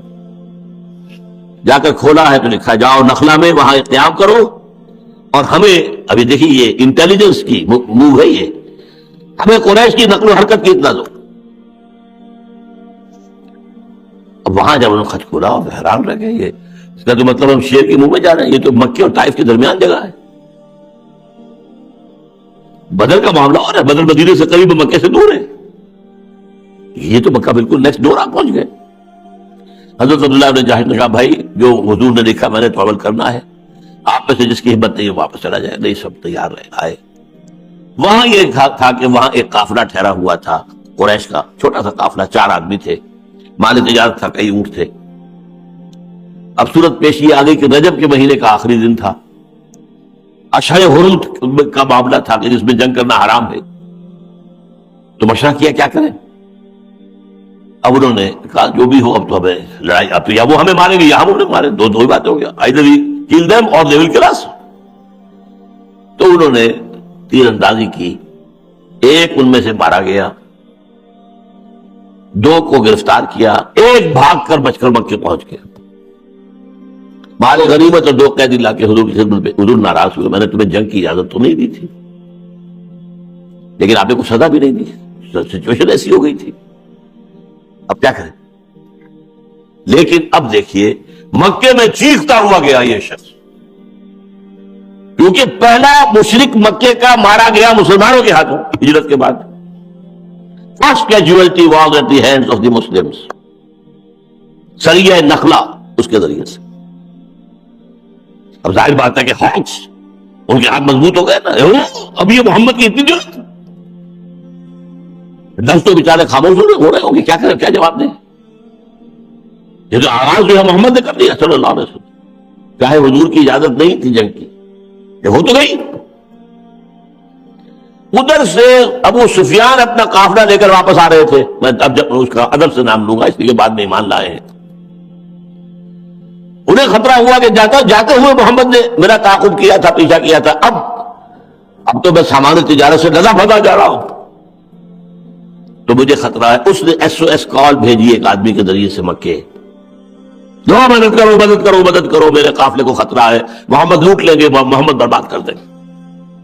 یہ 2 باتیں ہو گئی، نخلا سے چیختا ہوا وہ آدمی آ گیا کہ ہمارے ایک آدمی کو محمد کے آدمیوں نے قتل کر دیا صلی اللہ علیہ وسلم۔ ادھر سے وہ سوار آ گیا دوڑتا ہوا کہ تمہارا قافلہ، تمہاری دولت، تمہارا مال، وہ کئی 100 اونٹوں کے اوپر لگا ہوا، جاؤ جنگ کرو، ان کی حفاظت کا بندوبست کرو۔ یہ 2 اسباب ہوئے جن کے بنا پر تبر جنگ بجا ہے مکے کے اندر۔ کس کی طرف سے انیشیشن ہوئی ہے؟ اچھی طرح سمجھیے معاملات کو۔ اب جو ہے جنگ کا آغاز، ابھی تک جو 8 مہمیں تھی ان میں جنگ کی نوبت نہیں آئی تھی. غزوہ اب ہوا غزوہ بدر. 1000 کا کیل کانٹے سے لیس لشکر، 1000 اونٹ، 100 گھوڑے اور 9 لشکر، دف بجانے والے اور ڈرم بیٹر، بڑے اپنے شان و شوکت کے ساتھ. جانتے تھے محمد کی نفری کتنی ہے. اور ابو جہل نے کہہ دیا تھا یہ یوم الفرقان ہوگا، یہ ہوگا دن ثابت ہو جائے گا خدا کس کے ساتھ ہے. اسے یقین تھا وجہ ہماری ہونی ہے، یوم الفرقان. اب ادھر سے مسئلہ یہ آ رہا ہے، حضور مدینے سے نکلے صلی اللہ علیہ وسلم، لوگوں نے سمجھا یہ اسی طرح کا معاملہ ہے جیسے پہلے نکلتے رہے. مدینے سے کچھ باہر آ کر آپ نے ایک مجلس شورا منعقد کی. مسلمانوں، ایک لشکر آ رہا ہے شمال سے، ایک قافلہ آ رہا ہے شمال سے، مال تجارت سے لدا پھدا. وہ حافظ صرف 50 ہے یا 30 ہے، یہ 2 مختلف تعداد آتی. ایک لشکر آ رہا ہے جنوب سے کیل کانٹے سے لیس، اور اللہ کا یہ وعدہ ہے کہ ان 2 میں سے ایک پر تمہیں ضرور فتح دے گا. بتاؤ کدھر چلے؟ کچھ ہم جیسے بھی وہاں ہوں گے بہرحال. حضور چلیں، قافلے کی طرف چلیں. ایک تو 50 آدمی آسانی سے ختم کر دیں گے انہیں، ان کا اسلحہ مل جائے گا. ہمارے پاس تو سب کے پاس تلواریں بھی نہیں ہے. 50 مسلح لوگوں کا اسلحہ ملے گا، مال ملے گا وہاں. اس کے بعد ہم لشکر سے نپٹ لیں گے. حضور فرمایا نہیں، مجھے مشورہ دو. اب وہ حاضرین ایک ایک کر کے کھڑے ہو رہے ہیں. حضرت ابو بکر، حضرت عمر جان سارا تقریر کر رہے ہیں. حضور جو آپ کا منشا ہو آپ بسم اللہ کریں. مقداد بن الاسود نے کھڑے ہو کر کہا رضی اللہ تعالی عنہ، حضور آپ ہمیں موسیٰ کے ساتھی نہ سمجھیے جنہوں نے کہہ دیا تھا فَذْهَبْ أَنْتَ وَرَبُّكَ فَقَاتِلَا إِنَّا هَاهُنَا قَاعِدُونَ. جاؤ موسیٰ تم اور تمہارا رب تم لڑو، ہم نہیں جائیں گے. پہلے دشمن کو وہاں سے نکال دو پھر جائیں گے. ہم وہ نہیں ہیں، ہم محمد کے ساتھ ہیں. محمد رسول اللہ والذین معہ اشداء علی الکفار رحماء بینہم. یہ محمد کے ساتھی. اچھا حضور پھر بھی کہتے ہیں مشیرونی، مجھے مشورہ دو، مجھے مشورہ دو. اب حضرت سعد کو خیال آیا، وہ انصار کے رئیس تھے، کہ ہو نہ ہو یہ ہماری طرف روئے سخن ہے حضور کا. اس لیے کہ بیعت عقبہ ثانیہ پر طے ہوا تھا اگر مدینے پر حملہ کیا انہوں نے تو ہم آپ کی حفاظت ایسے ہی کریں گے جیسے کہ اپنے آل اولاد کی کرتے. ابھی وہ تو مدینے پر حملہ آور ہوئے نہیں ہیں. یہ تو جدید اسلام میں ہم کہیں گے کہ محمد پری ایمپٹ کر رہے ہیں، تو گویا کہ وہ معاہدہ کور نہیں کر رہا. The انصار اور مدینہ not bound by that act کہ وہ ضرور جا کر ساتھ دیں. اور اب ادھر مسئلہ کیا ہے کہ 1000 حضور کو تو اللہ نے بتا دیا نا 1000 کا لشکر آ رہا ہے. اور یہ جو جمع ہوئے تھے 313 ان میں سے 85 تھے مہاجرین، باقی جو تھے زیادہ وہ 150 سے زیادہ جو ہیں 150 لگ بھگ جو ہیں یا اس سے کچھ کم، یہ تو تھے 200 سے اوپر کے، یہ تو تھے انصار. تو حضرت عبادہ کھڑے ہوئے، کانک تانینا یا رسول اللہ، اے اللہ کے رسول معلوم ہو رہا ہے آپ کا روح سخن ہماری جانب ہے. یہ جو آپ بار بار کہتے ہیں مجھے مشورہ دو مشورہ دو مشورہ دو، غالباً اس سے مراد آپ ہم سے چاہ رہے ہیں. اب یہ جو بات کہی ہے یہ ہے وہ ایمان کا نچوڑ. فَإِنَّا آمَنَّا بِكَ وَصَدَّقْنَاكَ، تو اے رسول اللہ آپ آپ پر ایمان لا چکے ہیں، ہم نے آپ کو اللہ کا رسول مانا ہے، آپ کی تصدیق کی ہے. اب ہمارے پاس کون سا آپشن ہے؟ خدا کی قسم اگر آپ بلکہ غمات تک جائیں گے ہم اپنی روٹیوں کو دبلا کر دیں گے، پہنچ جائیں گے وہاں تک. آپ بسم اللہ تو کیجیے. یہ یمن کا آخری شہر ہے برپل غمات، اور اگر آپ سمندر کے کنارے کھڑے ہو کر اور اپنی سواری سمندر میں ڈال دیں گے ہم بھی ڈال دیں گے. حضور کا چہرہ کھلکھلا اٹھا. یہ جواب انصار کی طرف سے آنے کے بعد فرمایا چلو بدر. اب یہاں پہلے فلسفہ انقلاب کے حوالے سے اور فلسفہ سیرت کے حوالے سے ایک نقطے پر غور کر دیجئے، اس کے بعد میں واقعات کی تفصیل میں اب نہیں جاؤں گا. دیکھیے یہ آپ نے کیوں کیا تھا، یہ 8 جو ہے آپ نے مہمات کیوں بھیجی تھی؟ 2 مقصد تھے. اکنامک بلاکیڈ آف مکہ، مکے کی معاش کا دار و مدار، وہاں تو کوئی چیز پیدا تو ہوتی نہیں. غازی غیر ذی زرع، گندم باہر سے نہ آئے تو فاقے، ہر چیز تو باہر سے آتی تھی. پھل تھے کچھ طائف کے اندر، تو پھلوں سے جو ہے وہ غذا کی ضرورت تو پوری نہیں ہوتی. آپ نے بلاکیڈ اکنامک کیا مکے کا. اب یہ راستہ مخدوش ہے، it's not safe for you, we are very much here. اس سے آپ کہیں گے اکنامک بلاکیڈ آف مکہ. اور پولیٹیکل آئسولیشن آف قریش. آپ جہاں کہیں گئے ان 8 مہموں کے دوران، یا آپ کا کوئی امیر قائم کیا ہوا، جس علاقے میں گئے وہاں پہ جو قبیلہ تھا اس سے اب اس کو اپنا حلیف بنا لیا، یا اگر پہلے وہ قریش کا حلیف تھا تو اس سے یہ طے کر دیا کہ تم نہ ہمارے ساتھ نہ ان کے ساتھ، نیوٹرل رہو گے. اب جو قبیلہ حلیف تھا قریش کا وہ نیوٹرل ہو گیا، تو جو پولیٹیکل انفلوئنس آف قریش ہے وہ ڈیمنش ہو رہا ہے. Decrease in the political influence, یا کہیں political isolation of Quraysh. Economic blockade of Mecca, political isolation of Quraysh. اس کا رد عمل ہے پھر جو 2 واقعات کی شکل میں ہوا، اور پھر وہ فوج نکلی. اور اس کا حاصل کیا ہوا وہ بھی سمجھ لیجئے. یہ اصل میں گویا کہ سانپ کو بل میں سے نکالا گیا. مکہ امن والا شہر ہے، یہاں اگر معاملہ ہوتا تو یقیناً بدامنی ہوتی ہے، خوریزی ہوتی ہے، مکے کی حرمت کو پٹا لگتا. یہ سانپ کو بل میں سے نکال کر بدر کے میدان لایا گیا. اور بدر کے میدان کا ایک واقعہ آپ کو بتا دوں. اگلے دن جنگ ہونی ہے، اب شام کو کیا جشن من رہا ہے، یقینی بات ہے فتح کرے ہیں. اور کتنے آئے ہیں؟ 313. اور 313 نے ہنستے ہیں، سب کے پاس یار بھی نہیں ہے، کچھ بھی نہیں ہے. اتنے میں حکیم بن حزام آتے ہیں عتبہ ابن ربیعہ کے پاس، کیونکہ ادھر سے اطلاع آ گئی کہ قریش کا قافلہ ابو سفیان لے کر نکل گئے. انہوں نے کیا کیا، بدر کی وادی میں داخل نہیں ہوئے. یوں سمجھیے یہ بدر یوں میدان تھا، ایک شمال میں بیت المقدس کی طرف، جنوب میں مکے کی طرف، داہنی طرف سے مدینہ آ رہا ہے، مدینے کی سڑک آ رہی ہے، میدان میں یہ جمع ہو جاتے تھے. نارمل روٹ کیا تھا، شمال سے داخل ہوتے ابو سفیان اور جنوب سے وادی سے گزر جاتے. بہت عمدہ راستہ تھا. انہوں نے ایک طرف SOS کال بھیج دی مدد، دوسری طرف اپنا راستہ بدل دیا اور یہ ادھر کے پہاڑ کے ادھر سے ہو کر ساحل کے ساتھ ساتھ نکل کر اپنے قافلے کو محفوظ کر لیا اور پیغام بھیج دیا کہ میں قافلے سمیت آرام سے اور پورے امن کے ساتھ، حفاظت کے ساتھ پہنچ گیا. یہ وہاں لشکرگاہ میں اطلاع آئی ہے تو حکیم بن حزام جاتے ہیں عتبہ کے پاس، دیکھو ہم اپنے لشکر کی حفاظت کے لیے آئے تھے، لشکر ہمارا محفوظ چلا گیا، اب خامخواہ کی خوریزی کی ضرورت کیا ہے؟ دیکھو تم سردار ہو، بڑے آدمی ہو، سینئر ہو، تم اگر بات کرو ابو جہل کو منواؤ، یعنی وہ جو ہاکس تھے.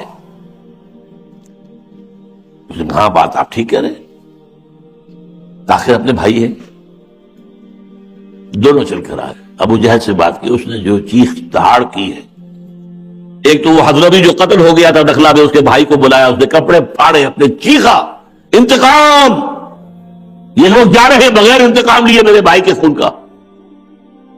اور جب ابو جہل نے وار کیا ہے غیرت پر عتبہ کی، عتبہ بزدل ہو گئے ہو اس لیے کہ مقابلے میں تمہارا بیٹا بھی ہے. حضرت حذیفہ رضی اللہ تعالیٰ، حذیفہ ابن عتبہ، یہ حضور کے ساتھیوں میں سے تھے، بیٹے کی جان پیاری ہے. اب یہ ہے وہ غیرت جو عرب کی تھی. صبح معلوم ہو جائے گا کون بزدل ہے کون نہیں ہے. بہرحال یہ کام ناکامی ہوئی اور صبح میدان میں سب سے پہلے یہی 3 آدمی نکلے، عتبہ ابن ربیعہ، شیبہ ابن ربیعہ اور ایک اور ولید بن عتبہ بیٹا ان کا. مقابلے میں 7 انصاری آئے، 3 انصاری آئے. کون؟ ہم مدینے کے. نہیں، تم سے ہمارا مقابلہ نہیں، ہمیں اپنے برابر کے چاہیے، ہمارے برابر کے. محمد ہماری توہین مت کرو، ہم ان کاشتکاروں کے ساتھ لڑنے کے لیے نہیں آئے ہیں. Standard equals.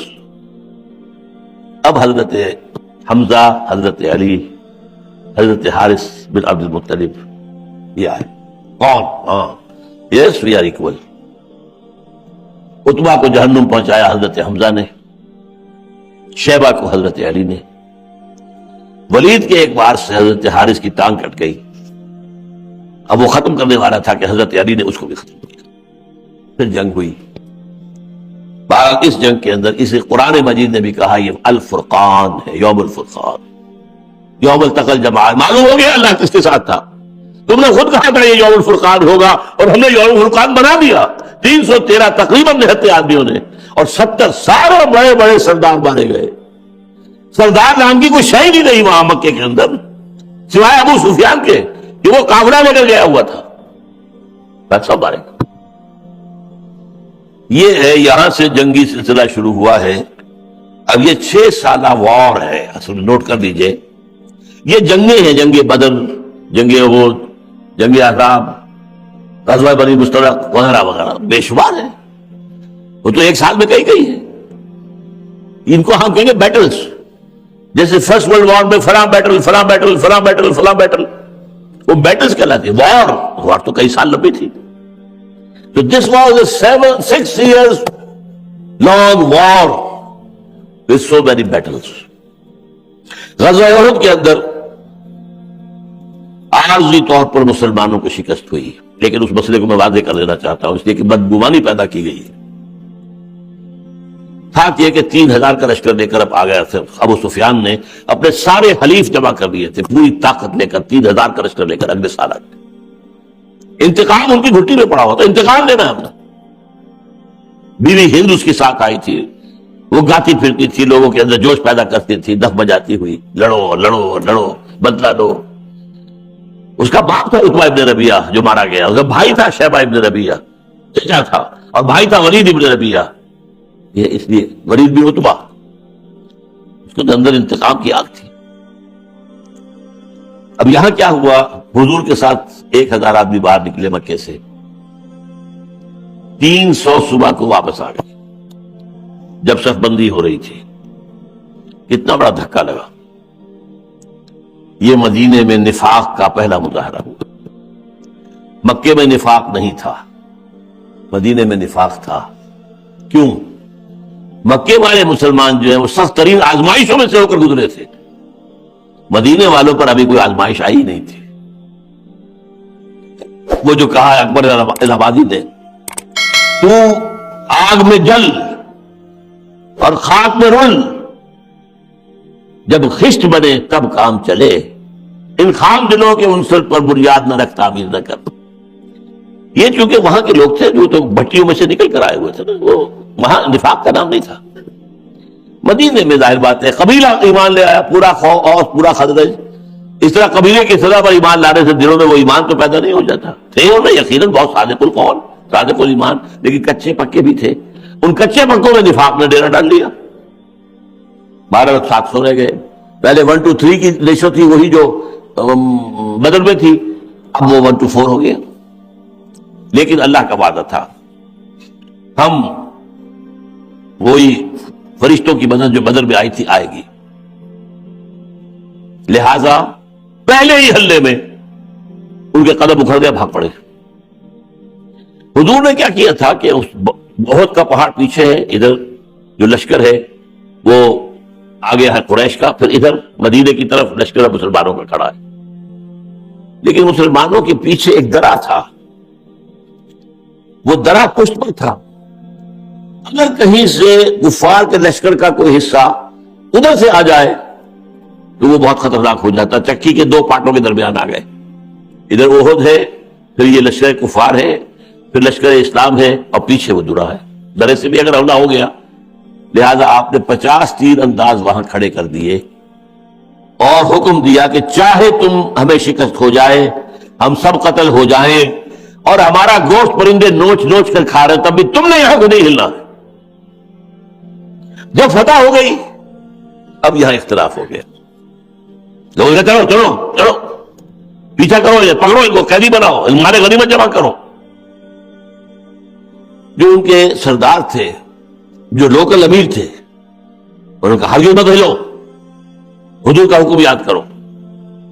انہوں نے کہا کہ حضور نے تو شکست کی حالت میں بتایا تھا نا، یہاں تو فتح ہو گئی ہے۔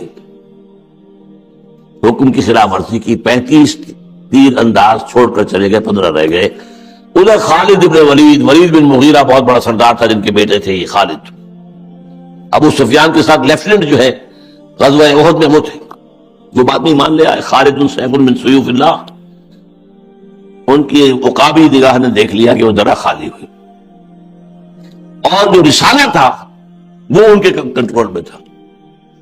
وہ اپنے رسالے کو لے کے دوڑتے ہوئے پہاڑ کا چکر لگا کر پیچھے سے حملہ ہوا۔ اب ان کے ساتھ گمان بھی نہیں تھا کہ کیا ہو جائے گا۔ جو پھر قتل ہوا ہے 70 صحابہ شہید، انہی میں حضرت حمزہ اسد اللہ و اسد الرسول، انہی میں مصعب بن عمیر المقری کریم۔ کتنا صدمہ ہوا ہوگا حضور کو، وہ اندازہ کرنا چاہتے ہیں؟ جب آئی ہے چچا کی لاش، ہند نے حضرت حمزہ کا پیٹ چاک کر کے، ناک کاٹے، کان کاٹے، پیٹ چاک کر کے کلیجہ چبایا، بدلہ لے رہی تھی اپنے باپ اور اپنے چچا اور اپنے بھائی کے خون۔ حضور کے سامنے لاش لائی گئی، وہ صبر کا پہاڑ کوہ بالا، کچھ نہیں کیا، لیکن دل پر جو بیت رہی تھی وہ مدینے میں آ کے ظاہر ہو گئی۔ مدینے میں واپس آئے تو ظاہر بات ہے کہ 70 شہید ہوئے تھے۔ گھر گھر سے رونے کی آوازیں، بین کی آوازیں۔ اس وقت تک میت پر بین کرنا جو ہے، اس پر بین نہیں لگا تھا، ابھی اس کو حرام نہیں قرار دیا گیا تھا، اس کے بعد حرام کر دیا گیا، میت پر بین نہیں ہوگا۔ حضور کے کانوں میں آوازیں آئی تو آپ کی زبر لسان مبارک سے یہ جملہ نکل گیا، اما حمزہ تو فلا مواقع لہو، حمزہ کے لیے تو کوئی رونے والی بھی نہیں۔ مدینے میں کون ہے حمزہ کا؟ کون روئے؟ مکہ میں اگر ہوا ہوتا عبد المطلب کا بھی نام تھا تو جو اس کا ماتم ہوتا وہ یاد تو نہیں ہو رہا۔ انصار نے اپنے گھروں سے جا کر خواتین کو بھیجا ہے۔ حضرت صفیہ حمزہ کی بہن ان کے گھر باغوں میں جا کے تعزیت کی۔ میں نے اس لیے آپ کو بتایا تھا کہ حضرت عائشہ نے پوچھا تھا کیا احد سے بھی سخت دن آپ پر گزرا ہے، کیونکہ حضرت عائشہ بھی ان میں تھی خواتین میں، پردہ ابھی پردے کا حکم آیا نہیں تھا۔ جب خبریں مدینے پہنچی ہیں تو وہ دوڑی آئی ہیں زخمیوں کی دیکھ بھال کے لیے، خواتین انصار کی۔ تو وہ منظر تو ان کا دیکھا ہوا تھا، طائف تو انہوں نے نہیں دیکھا تھا۔ تب حضور نے کہا تھا مجھ پر سخت ترین دن جو ہے وہ طائف کا تھا۔ بہرحال یہ میں نے جو 6 ایئرز لانگ وار ہے اس کا نقطہ آغاز آپ کو بتا دیا، لیکن جو غلط فہمی میں دور کرنا چاہتا تھا وہ یہ کہ قرآن مجید میں بعد میں مسلمانوں سے کہا گیا دیکھو تم ہمیں الزام نہیں دے سکتے، ہماری مدد آ گئی تھی، ہم نے تمہیں فتح دے دی تھی، مگر تم نے نظم کی خلاف ورزی کی، جرم تمہارا ہے، اس لیے تمہیں سبق پڑھایا گیا ہے۔ ابھی تو تمہاری مشن کا آغاز ہو رہا ہے، ابھی تو پوری دنیا میں تمہیں اللہ کے دین کو غالب کرنا ہے، بڑے بڑے مارکے آنے ہیں، بڑی بڑی آزمائشیں آنی ہیں۔ اگر تمہارے ڈسپلن کا یہ حال ہے تو کام کیسے ہوگا؟ میں آیت آپ کو سنا رہا ہوں، وَلَقَدْ صَدَقَكُمُ اللَّهُ وَعْدَهُ، دیکھو اللہ نے تم سے اپنا وعدہ پورا کر دیا تھا، اِسْتَحُسُّونَهُم بِإِذْنِهِ، جبکہ تم انہیں گائے مولے کی طرح کاٹ رہے تھے، حَتَّى إِذَا فَشِلْتُمْ، یہاں تک کہ جب تم ڈھیلے پڑے، نظم ڈھیلا کر دیا، وَتَنَازَعْتُمْ فِي الْأَمْرِ، اور ڈسپلن کے معاملے میں جھگڑے، تم نے اپنے مقامی امیر کی بات کی خلاف ورزی کی، من بعد وَعَصَيْتُمْ، اور تم نے نافرمانی کی، من بعد ما أَرَاكُم مَا تُحِبُّونَ، اس کے بعد کہ تمہیں اللہ نے وہ شے دکھا دی تمہیں پسند ہے بہت۔ یہ پسند والی بات پہ اکثر مفسرین نے اور اکثر سیرت نگاروں نے کہہ دیا مال غنیمت کے لیے جبتے تھے، یہ بالکل غلط ہے۔ مال غنیمت کا معاملہ بدر میں طے ہو چکا تھا، وہاں پہلے کیا تھا عرب کے اندر، جو جس کے ہاتھ آ گیا وہ اس کا ہے، اس لیے ظاہر بات ہے کہ سب کوشش کرتے تھے میں زیادہ سمیٹوں، میں زیادہ سمیٹوں۔ بدر کے بعد قانون آ گیا کہ جو مال غنیمت ہے اس کا خمس اللہ کا ہے، اور باقی جو ہے سب میں برابر تقسیم ہو جائے گا، جو ہے لا کے جمع کرو، پول کرو، یہ نہیں ہے کہ جو کسی کے ہاتھ لگ گیا وہ اس کی ملکیت ہے، یہ قانون تو آ چکا تھا۔ لہٰذا احد میں تو اس کے لیے بھاگنے کی، دوڑنے کی، کہیں ہم محروم نہ رہ جائیں، سب لوگ مال سمیٹ کر دوسرے لے جائیں، اس کا کوئی امکان نہیں تھا۔ میں نے اس کی تعبیر کی ہے، اور عرب دلی کے ایک رسالے میں اس کی بہت تحسین ہوئی، اور ایک رسالے نے اس پر تنقید کی، یہ خواہ جو ہے صحابہ کرام کی طرف سے یہ جو ہے اتنی معذرت کر رہا ہے اور ان کی کمی یا کمزوری کو چھپا رہا ہے۔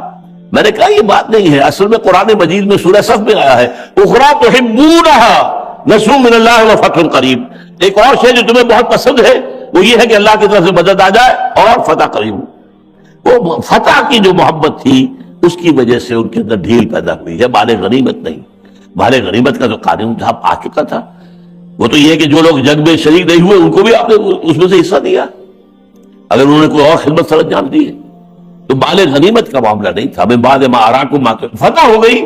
اور دیکھیں اصل بات کیا ہے کہ بندہ مومن کے لیے فتح و شکست اس کی کوئی حیثیت نہیں ہے، اپنے فرض کی ادائیگی حیثیت ہے۔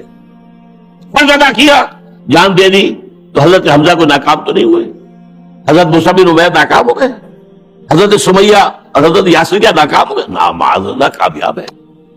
اصبروا یا آل یاسر فإن موعدکم الجنہ، یہ جو بھی شہید ہے سیدھے جنت میں گئے، انہیں میدان قیامت کے حساب کتاب سے نہیں گزرنا ہے، سیدھے جنت میں، ان کے لیے وہ مراحل دوسرے نہیں ہیں۔ وَلَا تَقُولُوا لِمَن يُقْتَلُ فِي سَبِيلِ اللَّهِ أَمْوَاتٌ بَلْ أَحْيَاءٌ وَلَٰكِن لَا تَشْعُرُونَ، اور ایک جگہ فرمایا بَلْ أَحْيَاءٌ عِندَ رَبِّهِمْ يُرْزَقُونَ، انہیں وہاں رزق مل رہا ہے۔ لہٰذا وہ بات نہیں تھی، بات یہ تھی کہ اصل میں فتح ہوتا ہے، اعصاب جو ٹینس ہوتے نا، مقابلہ جاری ہے تو اعصاب میں ٹینشن ہوگی، جب معلوم ہو کہ ختم ہو گیا تو اعصاب ڈھیلے پڑ جائیں گے، اب ان کی ٹینشن کی ضرورت تو نہیں ہے۔ تو یہ اصل بات تھی۔ اس کے بعد کی جو کچھ جنگیں ہیں ان کا ذکر چھوڑ کر میں آ رہا ہوں اس پر کہ جو میرے نزدیک کلائمیکس ہے، اس 6 سالہ جنگ کا کلائمیکس غزوہ احزاب، 12,000 کا لشکر آ گیا، قریش، غطفان کے قبائل، شمال سے بھی جنوب سے بھی، اور مدینے کو گھیر کر محاصرہ کر دیا۔ بہت بڑا لشکر اس وقت کے حساب سے 12,000۔ مسلمانوں میں طاقت نہیں تھی اتنی کہ مقابلہ کر سکتے، میدان میں نکل کر محصور ہو گئے۔ اس وقت جو ہے حضرت سلمان فارسی نے مشورہ دیا کہ ہمارے ہاں کی روایت یہ رہی ہے کہ جب ایسی کوئی صورت ہو جاتی تھی ہم اپنے شہر کے گرد خندق کھودتے تھے تاکہ دشمن اس کو عبور کر کے حملہ آور نہ ہو۔ حضور نے پسند کیا، تجویز اچھی ہے، کھودو خندق۔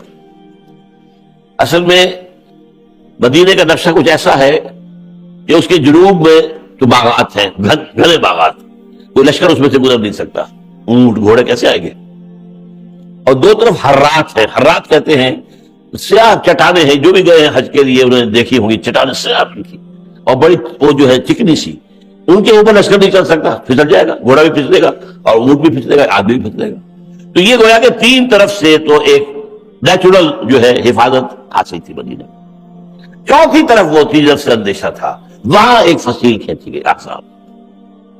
اب یہ جو لشکر ہے اور یہ جو جنگ ہوئی ہے اس کا آپ اندازہ کیجئے، اس قدر جو ہے فاقے کا معاملہ تو ہوا، اس لیے کہ اب گھیراؤ ہے، باہر سے رسد نہیں آ رہی، اندر کی رسد ایک ہوتی ہے ختم ہو گئی، وہ آسما طول پکڑ رہا ہے، لہذا پیٹوں پر پتھر باندھے لوگوں نے، اور جب حکم دیا گیا خندق کھودو، اس وقت جو صحابہ کرام خندق کھود رہے تھے پیٹوں پر پتھر باندھے ہوئے تھے، کمر دوہری نہ ہو جائے، پتھر باندھ کر اوپر سے کمر اپنی چادر سے کس لیا تاکہ کمر سیدھی رہے، اور اس وقت شعر پڑھ رہے تھے، نحن الذین بایعوا محمدا علی الجہاد ما بقینا ابدا، ہم وہ لوگ ہیں کہ جنہوں نے محمد سے بیعت کی تھی، اب جب تک ہم نے جہاد کی بیعت کی تھی، جب تک جان میں جان ہے یہ جو جہاد جاری رہے گا، جان نکل جائے تو ٹھیک ہے، ہم سرخرو ہو گئے، ہمارا حساب ختم ہو گیا، امتحان ختم ہو گئے،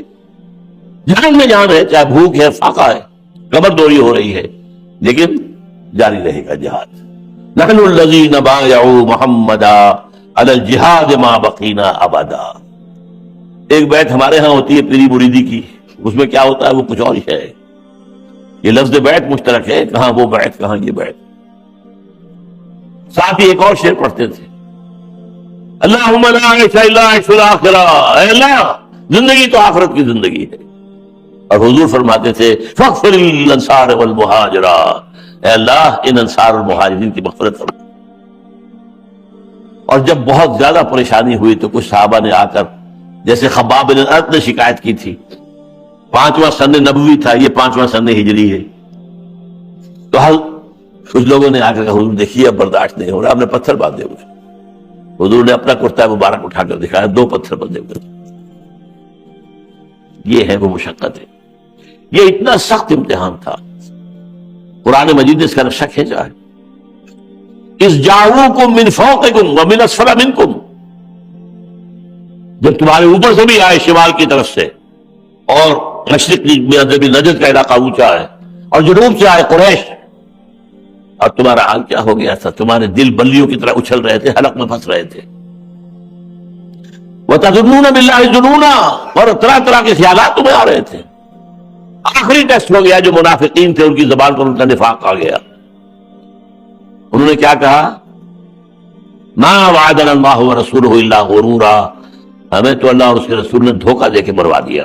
ہم سے کہا تھا فتح ہوگی، ہم سے کہا تھا مدد آئے گی، ہم سے کہا تھا کیسر و کسریٰ کے خزانے تمہارے قدموں میں ہوں گے، ہم سے کہا تھا کہ پورے عرب کے اندر امن قائم ہو جائے گا، اور صلاح سے حضرت موت تک کوئی سفر کرے گا اسے اللہ کے سوا کسی کا خوف نہیں ہوگا۔ یہ کیا ہو رہا ہے؟ ہم تو قضائے حاجت کے لیے باہر نہیں نکل رہے۔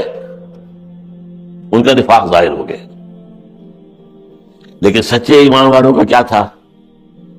من المؤمنین رجال صدقوا ما عاهدوا اللہ علیہ، اور انہوں نے صاف کہا ھذا ما وعدنا اللہ ورسولہ، اللہ اس کے رسول نے کوئی دھوکہ نہیں دیا، اللہ اس کے رسول نے وعدہ کیا تھا وَلَنَبْلُوَنَّكُمْ بِشَيْءٍ مِّنَ الْخَوْفِ وَالْجُوعِ وَنَقْصٍ مِّنَ الْأَمْوَالِ وَالْأَنفُسِ وَالثَّمَرَاتِ، یہ نہیں کیا تھا؟ آزمائیں گے ہم تمہیں بھوک سے بھی، جانوں اور مال نقصان سے بھی، اور فصلوں کی بربادی اور تباہی سے بھی آزمائیں گے۔ وَلَنَبْلُوَنَّكُمْ، یہ سچ ہو رہا ہے۔ فَصَدَقَ اللَّهُ وَرَسُولُهُ، بالکل سچ کہا تھا اللہ نے اس کے رسول نے۔ من المؤمنین رجال صدقوا ما عاهدوا اللہ علیہ فمنهم من قضى نحبه ومنهم من ينتظر وما بدلوا تبدیلا۔ ان اہل ایمان میں وہ جواں مرد ہیں، ہمت والے ہیں، جنہوں نے جو اللہ سے وعدہ کیا تھا کہ اللہ جان مال تن دھن سب دینے کو تیار، وہ پورا کر دیا۔ منهم من قضى نحبه، نظر گزار چکے، اپنی پیش کر چکے۔ ومنهم من ينتظر، باقی منتظر ہیں کب ہماری باری آئے، ہماری بھی گردن اللہ کی راہ میں کٹے اور ہم سبکدوش ہو جائیں، کندھے ہمارے ہلکے ہو جائیں کہ سر اس سری کا وزن اس کے اوپر نہ رہے۔ ومنهم من ينتظر، جیسے حضور کی دعا میں نے آپ کو سنائی پہلے کہ میں بہت چاہتا ہوں لوددت ان اقتل فی سبیل اللہ ثم احیا ثم اقتل ثم احیا ثم اقتل۔ البتہ اب نوٹ کیجئے، یہ ہے اجتماعی طور پر کلائمیکس کہ جو اہل ایمان کی آزمائش کی، جیسے میں نے کہا تھا حضور کے لیے کلائمیکس یوم طائف، اجتماعی طور پر کلائمیکس احزاب، ایک بالکل معجزانہ طریقے پر احزاب سے نجات مل گئی، فتح تو نہیں کہہ رہے، جنگ کی نوبت ہی نہیں آئی، ایسی تیز آندھی آئی کہ وہ جو کفار کے 12,000 کا نشر جو ہے، ان کے جو کیمپ تھے، ان میں جو دیگیں چڑھی ہوئی تھی کھانے کی اور چولہے جل رہے تھے، وہ سب دیگیں گر گئیں، آگ لگ گئی، خیمے جل گئے، اور بھاگے پھر وہاں سے وہ سب کے سب۔ اور یہ کہ وہاں پر جنگ کی صرف مبارزت ہوئی ہے، ایک دو کا کوئی آیا ہے، جیسے عمرو ابن عبد ود، یہ بہت بڑا پہلوان تھا، 90 سے اوپر اس کی عمر تھی، لیکن کوئی پورے عرب میں اس کا مقابلہ کرنے کی طاقت نہیں لا سکتا تھا۔ وہ آیا ہے ادھر سے، اس نے اپنے گھوڑے کو ایڑ دی ہے اور پوری خندق کو ایک چھلانگ کے اندر آ گیا۔ مسلمانوں کو ہے تمہیں مقابلہ کرنے والا میرا؟ کچھ دیر تو سکوت سا رہا، پھر حضرت علی میدان میں نکلے۔ وہ ہنسا، حضرت علی چونکہ پستہ قد تھے، آپ کا قد لمبا نہیں تھا، یہ آیا چھوکرا آیا میرے مقابلے میں، ایک دوسرے سے تعارف تو کون ہو۔ اس کے بعد اس نے کہا دیکھو بیٹے نوجوان، میرا قاعدہ یہ رہا ہے کہ میں کسی کو بھی قتل کرنے سے پہلے اس یہ 3 باتیں جو ہے کہتا ہوں کہ تم آرزو پیش کرو، ایک ضرور میں مان لوں گا۔ تمہاری آرزو کیا ہے؟ فرمایا ایمان لے آؤ۔ نہیں، سوال ہی پیدا نہیں ہوتا۔ دوسری بولو تم اس جنگ سے واپس چلے جاؤ۔ نہیں ہوگا۔ تیسری بولو آؤ میرے مقابلے میں. حضرت علی کہتے ہیں اب کسی ہے کیا وہ مقابلے.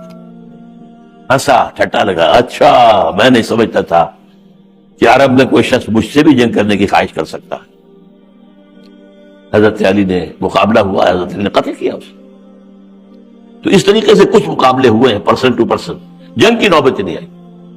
اور اس میں کوئی اور بھی تفاصیل میں جانے کا موقع نہیں ہے, لیکن جو اصل بات سمجھنے کی وہ کیا ہے کہ یہ مسلمانوں کے لیے اب ٹرننگ پوائنٹ تھا, اس لیے کہ اسی زمانے میں سورہ صف نازل ہوئی ہے جس میں وہ آیت آ گئی وَأُخْرَىٰ تُحِبُّونَهَا نَصْرٌ مِّنَ اللَّهِ وَفَتْحٌ قَرِیب. اب تم کوالیفائی کر چکے ہو مسلمانوں, تم نے اجتماعی حیثیت سے اس آخری جو آزمائش ہے اس کے اندر کامیابی حاصل کر کے اب اللہ کی طرف سے نصرت آئے گی اور فتح اب دور نہیں ہے, فتح قریب ہے. اور یہی بات حضور نے فرما دی تھی لن تغزوکم قریش بعد عامکم ھذا. مسلمانوں اب اس سال کے بعد قریش کبھی تم پر چڑھائی کر کے نہیں آ سکتے. They are gone now. ان کی قوت آخری جو تھی وہ انہوں نے زور لگا لیا. ولکنکم تغزونہم. ہاں اب جو آزمائش اب جو ہے پیش قدمی تمہاری طرف سے ہو. یہ پیش قدمی ہے جس کا نام ہے صلح حدیبیہ. اگلے سال حضور نے اعلان کیا, خواب دیکھا. آپ نے خواب دیکھا کہ ہم عمرہ کر رہے ہیں. آپ نے مسلمانوں میں اعلان کر دیا تیاری کرو ہم عمرہ کرنے جائیں گے. اب عمرہ کرنے کا مطلب کیا تھا کہ قریش کے منہ میں جا رہے ہیں, شیر کے منہ میں, قریش کی شیر کی کچھاڑ میں جا رہے ہیں. 1400 یا 1800 افراد حضور کے ساتھ چلے, قربانی کے جانور ساتھ تھے. حدیبیہ میں جا کر آپ نے ڈیرے ڈال دیے. قریش نے کہا کسی صورت مر جائیں گے, داخل نہیں ہونے دیں گے محمد ان کے لوگوں کو مکے میں. نتھنگ ڈوئنگ, قتل کریں گے ان سب کو. وہاں یہ غصہ چل رہا ہے, تیاری ہو رہی ہے, یہ نہتے ہیں, احرام باندھا ہوا ہے, تلواریں نیام میں ہیں. احرام کی حالت تو ظاہر بات ہے کہ معاملہ ہی اور ہے. پرووک کرنے کی کوشش کی کہ مسلمان کسی طرح جنگ کا آغاز کر دیں, لیکن نہیں, مسلمانوں نے برداشت کیا. خالد بن ولید نے آ کر ایک دو کو دھکے سے دیے, یہ جوابی کاروائی کرے صحیح ہے, پھر میں ان کی خبر لوں. نہیں کی, کوئی جوابی کاروائی نہیں. حضور نے حضرت عثمان کو بھیج دیا رضی اللہ تعالی عنہ.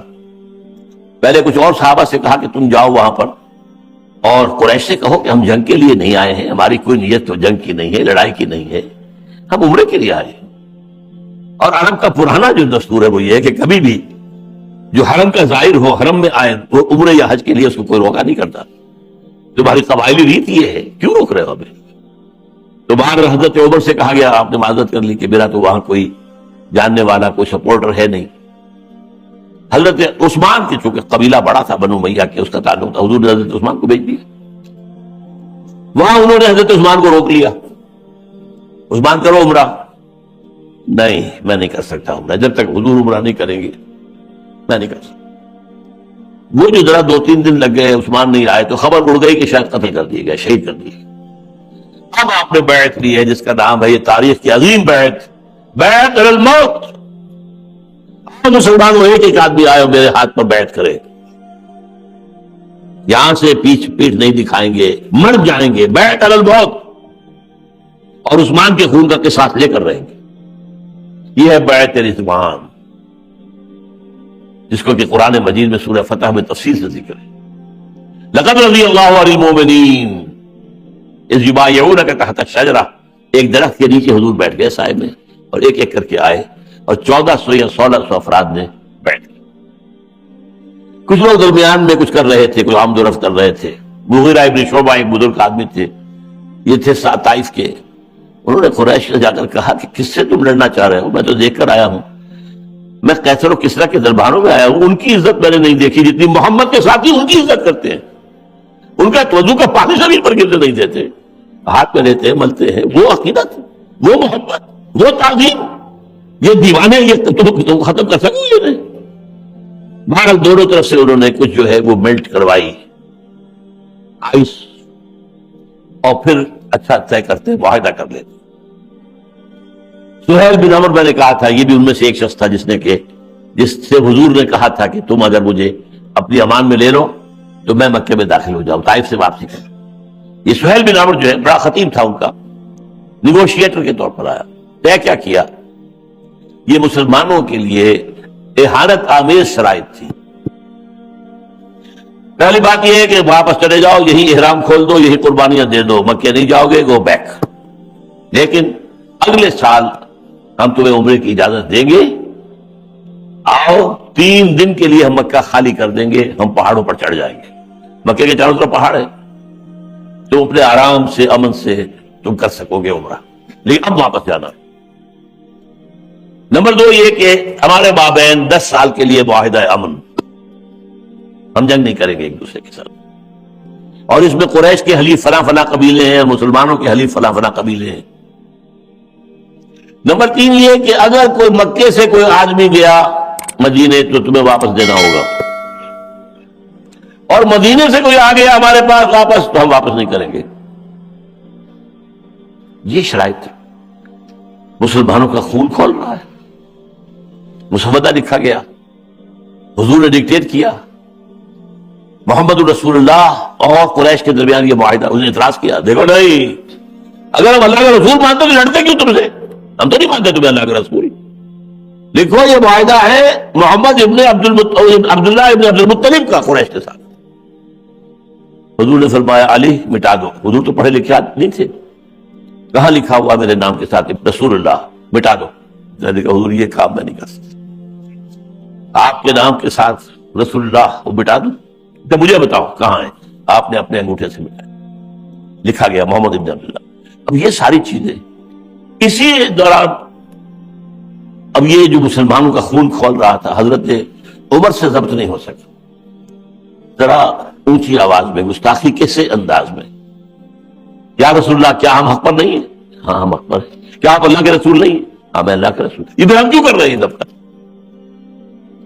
آپ نے مسکرا کر کہا عمر میں وہی کر رہا ہوں جس کا مجھے اللہ نے حکم دیا. خاموش، اب بات ختم، نو آرگومنٹ. لیکن خون جو کھول رہا تھا اس کا اندازہ اس سے آپ کیجئے. بلکہ ایک واقعہ میں بیان کر دوں کہ ابھی دستخط ہوئے دونوں کے، اتنی دیر میں ابو جندل، اسی سہیل ابن عمر کا بیٹا، جسے اس نے وہاں وہ ایمان لایا ہوا تھا، اسے لوہے کی زنجیروں میں باندھا ہوا تھا گھر کے اندر. اسے جب معلوم ہو گیا محمد تو قریب آئے ہوئے، حدیبیہ میں چند میل کا فاصلہ ہے، جیسے تیسے انہوں نے اپنی زنجیر توڑوائی. وہ کسی کی خوشامد کی ہوگی، ماں کی ہو، کسی کی ہو، کھول دو مجھے، اللہ عالم. اور وہ اپنی انہی بیڑیوں سے، بیڑیاں نہیں کاٹی جا سکتی، بیڑیوں ہاتھ میں لیے ہوئے، بیڑیوں کی زنجیریں لے کے بھاگتے ہوئے آئے حدیبیہ. رسول اللہ قدموں میں گرے. سہیل نے کہا محمد معاہدہ ہو چکا ہے، واپس کرو اس کو. حضور نے کہا ابو جندل تم جاؤ. وہ رو رہا ہے، فریاد کر مسلمانوں مجھے پھر بھیڑیوں کے حوالے کر رہے ہو. حضور نے کہا بیٹے دیکھو ہم معاہدہ کر چکے، ہمارے ہاتھ بند چکے، معاہدہ. تو مسلمانوں کے دل اتنے زخمی تھے. اس کے بعد حضور نے کہا اٹھو اب احرام کھول دو اور قربانیاں دے دو اللہ کے راہ. کوئی نہیں اٹھا. یہ عجیب مقام ہے تاریخ کا، سیرت کا. کوئی ایک آدمی نہیں اٹھا، ابو بکر بھی نہیں اٹھے. میں تو حیران ہوں، جو ہمیشہ سائے کی طرح ساتھ رہا ہے، یا تو وہ یوم طائف میں نظر نہیں آ رہا ہے یا یہاں پر نظر آ رہا ہے کہ وہ بھی نہیں اٹھے. کوئی ایک آدمی بھی نہیں اٹھا. پھر کہا 3 دفعہ بھی کوئی نہیں اٹھا. السلام علیکم ناظرین، ڈاکٹر اسرار احمد کے میری بیانات سننے کے لیے آپ ہمارے چینل دعا اور دین کو سبسکرائب کریں، بیل آئیکن بٹن کو پریس کر دیں تاکہ ہر نئی ویڈیو آنے والی آپ تک سب سے پہلے پہنچ سکے. آپ کا شکریہ.